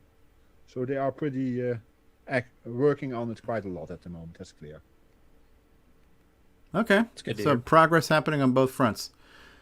Yeah. Hey, this week I helped Michael Pitsley try and get online with his CoCo, and didn't have very much luck with it. And I guess Jim Brain helped him, and he was able to get him going. And he's been having a bunch of fun doing Telnet and going to BBSs, and he was shooting me some screen prints and saying he's having a blast with the new math tutor. Cool. Yeah, right. Yeah. Sloopy, real quick question. So I'm thinking 2 steps ahead on your TTL ESP Wi-Fi-01 module. Once you got that, let's say right now I have it set up and it's connected to my home Wi-Fi, and then I want to go to like a retro meeting club and I want to get on a Wi-Fi there. How hard would that be to make that change once you joined it to your house? Is it always in kind of a hotspot mode where you can just jump back on it and change the SID you want it to connect to? Or is it more harder once you've joined once? When the Wi-Fi module first starts up, it is in access point and station mode. So for the first 15 seconds, you can access it either way. So you'd have to jump on it real quick. It's got it's broadcasting its own thing, right? That's if you're going to a place. If you already know that you're going somewhere, you can access the configuration with it in your previous thing. If you want, I can show you real quick on it. Yeah, if it's does anybody else care about this, or am I the only one? I don't want to bore the world to death with my. Oh man, I want to see it. I want to see it. All right, I thought this is for history. Yeah, I might need this. All right, let's see here. How do I share my screen? I'll stop sharing mine. Okay. Okay, and okay. Yeah, on the bottom of the screen. Green button at the bottom. Green button at the very bottom. And CoCo green. Screen 1. Share. Okay. We don't see. Okay, now I see it. I see the moon. Yeah, this is a picture of the Chesapeake Bay taken by my son. Oh, nice. Nice. Very nice. Yeah, my son is a semi-professional photographer. All right, so you just go to the IP address of the Wi-Fi module. And ESP link. Yep, and it's running ESP link. Okay. This is the firmware. Yes, this is the actual firmware on it. Okay. Literally, because you can see the CoCo running in my back and behind me. Yeah. And it's on. That's why I can access this. Okay. Right. All right. Now, this is not going to show us your wireless password, right? That is that's obscure. I don't care if it shows it. No, I would drive by your house and get free internet off you, man. Oh well, I've got an access point on top of my house that goes up to a mile. So okay. Here's the information. Okay. For it, and then you can just switch it to the access mode. And where is it? There it is. You just come to this one. Oh, so this is actually then scanning for networks that are available, and this is how you could rejoin. Right. And you just go to this page, and then you select which one you want, and then you connect to it, enter the password, hit connect, and then you okay. So let's use my example. Let's say I had this in my CoCo and I had it set to connect to my home Wi-Fi. I shut down my CoCo. I go somewhere else. I don't know what that Wi-Fi name is going to be or what that password is until I get there. I'm in a hotel. I'm something else. What would I have to do to get back on this in new location? When you first turn on the CoCo and this boots up, the firmware is in a receiving mode at first, so it's going to broadcast like a name for you to jump onto? Right. Okay. It will, here, I'll show you. You see this right here? Yeah, ESP9. Yeah. Yep. Okay. That so is I the would access see that. Yes. And right now it's actually just set to open, so there's no password. So I would leave my laptop there. As soon as I saw this name pop up, I would just click it and hit connect, and then boom, I'm in. Mm-hmm. And then I would just open it up in my browser and then run the scan and join to the new Wi-Fi in my new location. Yeah. But okay. If you already know the information before you go there, you could pre-populate it. You can enter it. The access point there. See, this I've heard about these things, but I've always wondered how do you actually interact with them? And so thank you for showing me that, because it's always been a curious thing in my mind. So there's a lot of things I don't know, but understanding how to connect Wi-Fi is something I do know. So, but just not knowing how this device does it was my challenge. And I had a similar problem with the wireless SD card. You know, you had to go through a few commotions to get that wireless SD card on your network, and I had to help with Mark Overholzer and Jim Brain had shown me a few config files to put on there. And you know, once you know what to do, and that's the hardest part sometimes, is where do I begin? How do I get to, here's David Ladd. Some people have great difficulty locating the hotspot. The Z modem firmware, you connect to your Wi-Fi via an @ command. So the Z modem or Z modem one is where it makes it more like a telnet versus the infrastructure mode. Okay. And now let me ask you this. If it was on infrastructure mode on Wi-Fi, could you not still use @ commands now that you're connected to your Wi-Fi? In the ESP link software, which is what's on there, it will not. Oh, so you have to be one or the other. Yes. I'm I'm trying to find someone who knows these modules much better than anyone I currently know to see if it's possible to put both firmwares on there and then have a GPIO pin decide whether you start up in because link or it can only be one identity or the other, so you have to reflash the firmware to be either access point, hotspot mode, or serial, basically Wi-Fi serial. All right. Well, basically the ESP link software can do any of those, but it doesn't. It's not as versatile as like using the Xi modem software for various things. Yeah. No, I find it interesting, and I think it would be something I would it's something I don't know that I would use at home every day, but I think it would be cool to show off. Like, it would be cool if we could all be at CoCo Fest and we all get our CoCos on the freaking hotel Wi-Fi, you know, and doing something stupid just because we can. That would be kind of cool and fun and silly, you know. It would be cool to bring it somewhere to show somebody. Like, there's not a lot of value or excitement I'm going to get at home doing this just because I can. But to take it somewhere and do it to impress somebody else, that to me is kind of cool. Hey, check this out. Here's my 40-year-old CoCo that I'm getting on your Wi-Fi. You know, that is kind of cool. So, and it's all built into the CoCo. You know, it's all internal. So that is pretty cool. Let me ask you guys a question. You know, for the Atari 8-bits, there's been one of the newest peripherals out there is called the FujiNet, which basically combines a CoCo SDC with a Wi-Fi connection, so you can connect to a TNFS server basically anywhere in the world, and basically expand. You know, you can connect your Atari and be able to load up different directories from computers all over the world. Has anybody ever thought about, you know, expanding the CoCo SDC? Is so good. I mean, it's awesome. But adding a Wi-Fi access point to that, so you can connect it to another, you know, sort of, you know, remote server, either through the TNFS protocol or another one. That is definitely a possibility for my hardware. I'm not familiar with the software side of that because it's just not my thing. I'm not too good at the software side of things. But yeah, it's very doable. It's just a matter of writing the software. So do you have the software done yet?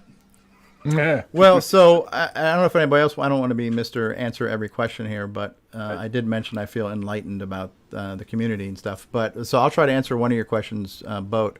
The CoCo SDC, which is, we all agree, the greatest single piece of hardware ever invented for the CoCo. Yes. The person who developed that, Darren Atkinson, he is pretty adamant about that product being that product. He originally only had one person produce it, which was Ed Snyder. He allowed a second person to produce it, but the stipulations to producing it is you have to produce it as I designed it, and that's it. So you can't really add anything onto the CoCo SDC as on the same circuit board and alter that design. That's per the wishes of the creator. So, like, one of the things that Jim Brain has been playing with is what he's calling an SDC extender, which is kind of a pass-through device that you would plug the SDC into that and plug that into your CoCo and add something like a real-time clock and a sound chip and stuff, where it's still all one cartridge, but it has to be a bolt-on. It can't be integrated.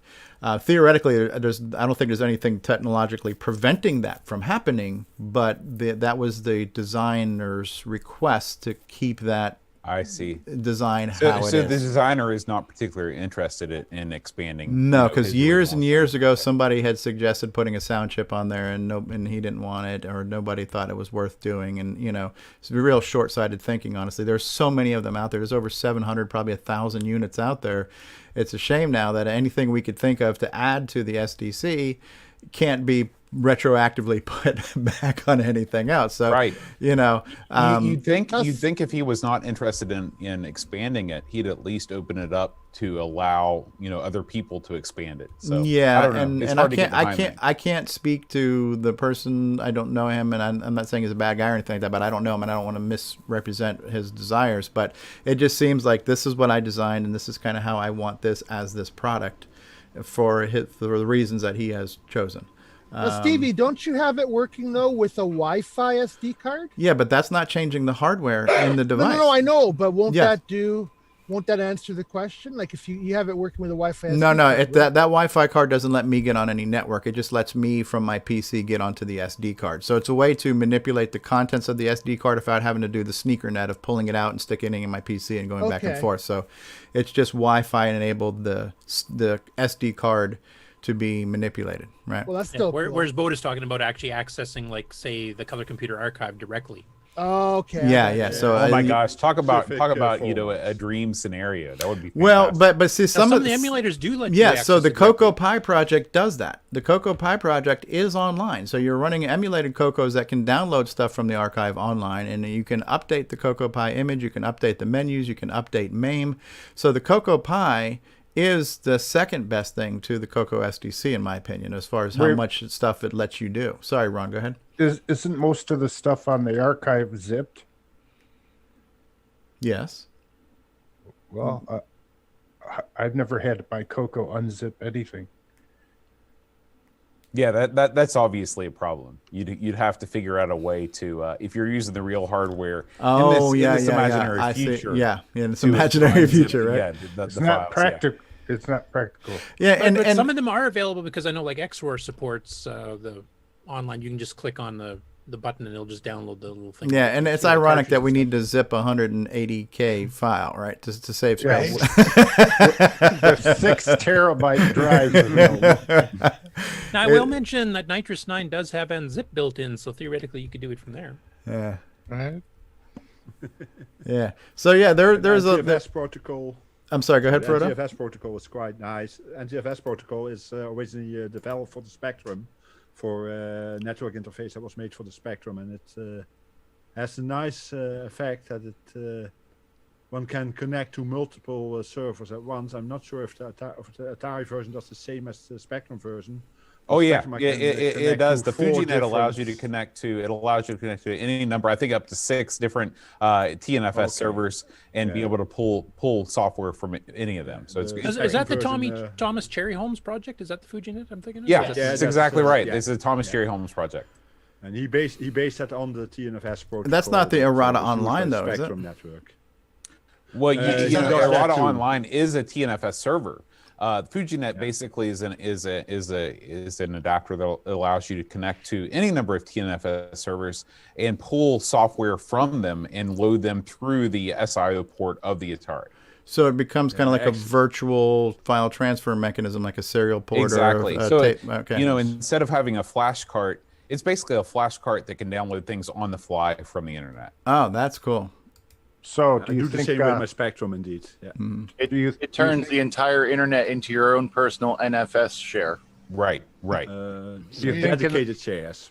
Do you think in the future that the archive might want to turn to unarcing all of the programs available so that we can access them fast? Has the guy behind the archive ever been on the show before? Guillaume? No. I talked to him by email. That would be quite a job. Bit, but, yeah. Well, that would be a real job. The other thing the archive needs to do is separate CoCo 3 from 1 and 2. Well, they're tagged now, so you can do a search based on that. Not all of them, and they're zipped still. Okay. Yeah. He's slowly updating because a while ago I found some wrong stuff in files, and I messaged him, and within a day he updated it. So he is reacting at least to if there's issues. So if you notice issues, feel free to message him. He does seem to react. I have another question. On the archive are the 2 diagrams of the CoCo exploded, in a the picture of the breakout picture, right? They're in PNG format. Okay. And every time, you can try this if you want, but every time I click on the to download one, it says out of memory, and I use a different computer, and still I get the same thing. And I messaged him about that, and he said, get more memory. Which is cute. Which is cute, but it doesn't solve the problem. Ron, are you still running 16K, Ron? You need at least 64K. Yeah. That's right. So where are those located? on the archive. Colorcomputerarchive.com. Well, it was the newest things he updated. And so it was on an initial list when you first get there. Okay, so Michael Furman's been chatting in that he can make Pi DriveWire do a lot of these things you're talking about, and Pi DriveWire is something we can make the CoCo talk to either over the serial cable or wireless, and he's saying that he can make Pi DriveWire handle unzipping files. So we could possibly, because Pi DriveWire is running on a computer, right? So it sounds like Pi DriveWire might be able to help us achieve some of these future needs of instant gratification of software over the internets. Well, the CoCo is a computer.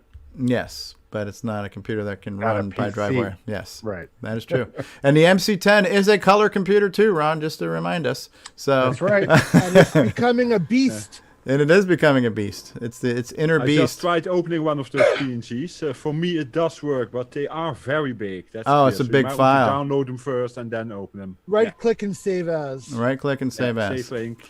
You might be able to fit it in with the browser at the same time. I think it's Alt F4.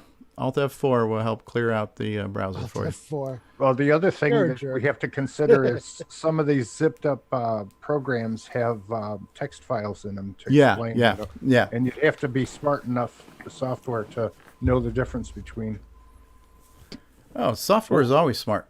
What they really ought to do. Software would only look for DSKs or SDFs, right? Or whatever. Yes, applicable file types or whatever. What they really ought to do is what they do for the BBC Micro and a lot of Amstrad CPC games, and that's include a text file, but actually boot it at the beginning of the game, so you can read through all of the docs before you start if you want, and then you can press F5 or whatever to skip past that. That would be fantastic to actually have an archive of all of the manual and whatever when you load up a CoCo game, and then press F5 to start the game. So what hasn't been thought of? Okay, so we have to finish this wish list real quick. Does anybody else have any pie in the sky things they want to add to the list before we submit it to the CoCo gods? and sacrifice a Diet Dr. Pepper and say the holy ritual. I think we should tell Guillaume we love the archive. After all this wish list of enhancements. Absolutely. The archive is awesome. All right. And listen, if we want to keep talking, we want to keep talking. But I'm just asking because I'm worried that somebody's getting bored either here on the panel or in the audience. Raise your hand. Yes. Okay. Game on segment's long gone, so my interest is totally gone. So I can send us off with some popcorn. Yes, Speaking of game on, I think I'm going to disqualify any scores that are submitted while the show is still going on.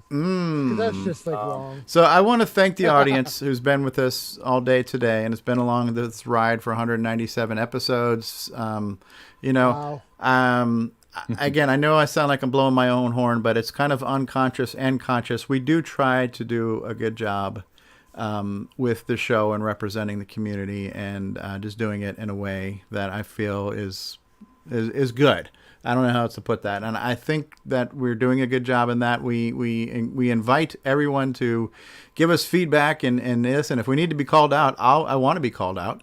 And if I need to correct something I said that was incorrect, I will do that. No problem. No shame, no hard feelings. But I think as a group here, we all want the best for how we represent the show and how we represent the community. And I want to thank you guys for always doing such a good job doing that. I want to thank the audience who's always along here with us for the ride too. And hopefully we haven't disappointed too many people too many times. It's bound to happen again once or twice. Promise, pinky swear, we'll screw up again. But we do try to do our best most of the time. And I think we do a good job of doing that most of the time too. So thank you guys. I love you all. Well, not all of you, but most of you. I'm sorry. Any final? Yes, for those of you who I don't love, I will get with you later and tell you what I think about you. All right, so I'm going to play the outro, and then we'll be back for final thoughts after these, and then we're going to press the button. This concludes another episode of CoCoTALK, the world's leading live talk show featuring the Tandy Color Computer. For all things CoCoTALK, visit us on the web at CoCoTALK.live. We'd love to hear from you. Send feedback, suggestions, even segments via email to CoCoTalk@CoCoTalk.live. Consider supporting the show with the purchase of merchandise from our retro swag shop at 8bit256.com. If you'd like to become a patron of the show, visit the Patreon link on our site, CoCoTalk.live. CoCoTalk would not exist without the community, its cast, crew, and contributors. Thanks go to Curtis Boyle, David Ladd, Mark Overholzer, D. Bruce Moore, Nick Marentes, Ron Delvaux, Rick Adams, Jason Reichert, Richard Lorbieski, Jim Brain, Tom C., Rob Inman, Marc Bosley, Brian Joyce, Ken Reichert, Danny O'Connor, Brian Weasler, Terry Steggy, Nick Marotta, Alan Murphy, Rick Hewlin, Grant Leedy, Samuel Gimes, and many more, especially to Steve Bjork for production suggestions and to James Diffendaffer for making my head explode. Please help support the CoCo community by visiting some of its sponsors. A list of various resources and contributors are available on our website at imacoconut.com. That's IMACOCONUT.com. The original CoCo Talk theme song is copyright 2008 by D. Bruce Moore and Greg Sheeler. The new CoCo Talk theme song is copyright 2020 by D. Bruce Moore. Both are mixed, mastered, and produced by D. Bruce Moore. CoCo forever! All right. So Frodo mentioned that whenever we say press the button Frank, since his real name is Frank, he gets a little kick out of that. And thank you, Frodo, for being here. Thank you, You Mikey. like hearing your name? That's really egotistical. Yeah, I know. Typical Dutch habit, I guess. That's a joke because they say my name three. I know. You know why they say my name 3 times. And Nick's far more egotistical about it than you. So Frodo, Frodo doesn't need things Steve explained to him, Nick. So that's fine. Oh, sorry. All right. So in the live chat, I want to say thank you to Kevin Holloway. And Mikey says, I love you too. So Mikey knew when I said I love you all. He knew he was in that group. So thank you, Mikey. He was reading me, right? So yes, I love you, Mikey. And Karen, your beautiful wife, and Sloopy Malibu, and 8 Bits in the Basement, and Exiled in Paradise, and David Lord, and Toto was there, and Auntie M. I know you love me because you have my beard. Oh, yeah, I absolutely do. I do. I wear the Ron DeVoe outfit all the time. Buck Owens was in Twitch chat. He didn't know we were on Twitch now. Kevin Holloway, David Lord, AC, Sloopy, Buck Owens, Nick Marotta, and Ken Reichert, and John Lowry is out there, and Daddy Burrito, and say hi to Mommy Enchilada for me while you're out there, and Michael Pitsley, and Ken, and all kinds of people here. Guys, we had like 50 some odd people here, and I want to say thank you, and we're sorry at the same time for being here this whole time. Thank you guys on the panel each and every week, making me have a reason to get up on a Saturday and want to do something. I appreciate all of you. I appreciate the people who watch us, and I love the CoCo, and God bless us, everyone. Parting thoughts, anyone? Big thank you to Boat and Frodo for coming on the show today. Absolutely. Always happy to be here. Always happy to be here. Oh, good. Yeah, I need to come every week. Curtis, thank you for helping with my EOU. And Chris just said, Chris Duras says, and see you next week from someone you don't even know is here every week. That's right, Chris, because if you don't chat, we don't know. Yes. And yes, we're live on Twitch. So we have moved the YouTube channel. At the same time we moved the YouTube channel, we set up a brand new Twitch channel. I always multicast on Twitch, but it was on my OG Stevie Strow channel. But since we're making a shift and I want to keep it all CoCo focused, we've got CoCo Talk on the I'm a Coconut YouTube channel. We've got CoCo Talk on a brand new Twitch channel. And then we're always live on our Facebook channel too, which is Facebook.com/CoCo Talk Live, and we're even on frickin' Twitter and Periscope, whatever that crap is called. So we're multi-streaming to a lot of places, just in case somebody stumbles across us at some point in time. Ron, you're raising your hand. Do you have to go potty? Yeah, you keep waving your hand, and you're above my head, and you're making it cool here. So, sorry about that, Ron. I'll keep it down. So did you want to mention the kind of collaboration we have where we're going to be passing the baton between the amigos and us? Why don't you do that since you know what you're talking about? I figured I'd let both explain it. Okay. I don't understand this Twitch stuff. I'm just here. You're talking about the hosting, the co-hosting? Yes. You want to explain that, Boat? Yeah. So basically what happens is we are hosting CoCo Talk, and CoCo Talk is hosting us. So whenever we are broadcasting any of our podcasts, whether it's the CoCo Show, which is obviously about the CoCo. Our Sinclair, which is a ZX Spectrum podcast. 1200 XL, we do a podcast about the Atari 8-bit line of computers, or of course Amigos, the Amiga podcast that we do. You can see that through the CoCoTALK Twitch channel just by watching it. And whenever CoCoTALK is transmitting, we are hosting them as well. So it's a very reciprocal thing, and we're happy to do it because we love CoCoTALK. And we love the Amigos. We love you guys. Yeah, you guys are awesome. Yeah. Makes perfect sense. I do the same because I host both of your channels too on my channel. And I'm hosting yours too, Frodo. I saw you were being hosted on there, so I'm hosting you on the CoCoTALK one too. So, yeah. Community, man. And you tell two friends, and they'll tell two friends, and so on. Community working together. Community working together. Imagine that. It's easy if you try. All right. So, anything else? Anyone? Yes, This Sloopy. is the longest goodbye ever. Oh, by the way, David Ladd has just joined us. So, David Ladd, are you there? Oh, crap. David. Yes, Stevie, I am. David Ladd. How do you really feel? Are you excited to be, David, are you excited to be here today? Well, after the VA trip, no, not really. Okay. Jason Reichert, can we get your best excited David Ladd impression? Oh, Stevie, I'm so excited. I've got my Diet Dr. Pepper and Grease Weasel all ready to go. Woo! All right. There we go. David, whenever you're feeling like you're a little bit out of gas, we got Jason Reichert to be the wind beneath your wings. All right. He's your stunt Oh, double. He's your trust me, stunt I got plenty of gas at the moment, so I don't have to worry about that. David, you're Okay. sharing again. I think did David go to Taco Bell again? All right. Everybody say goodbye at the same time now. Say goodbye, everybody. Goodbye. Bye, everybody. All right. Press the button.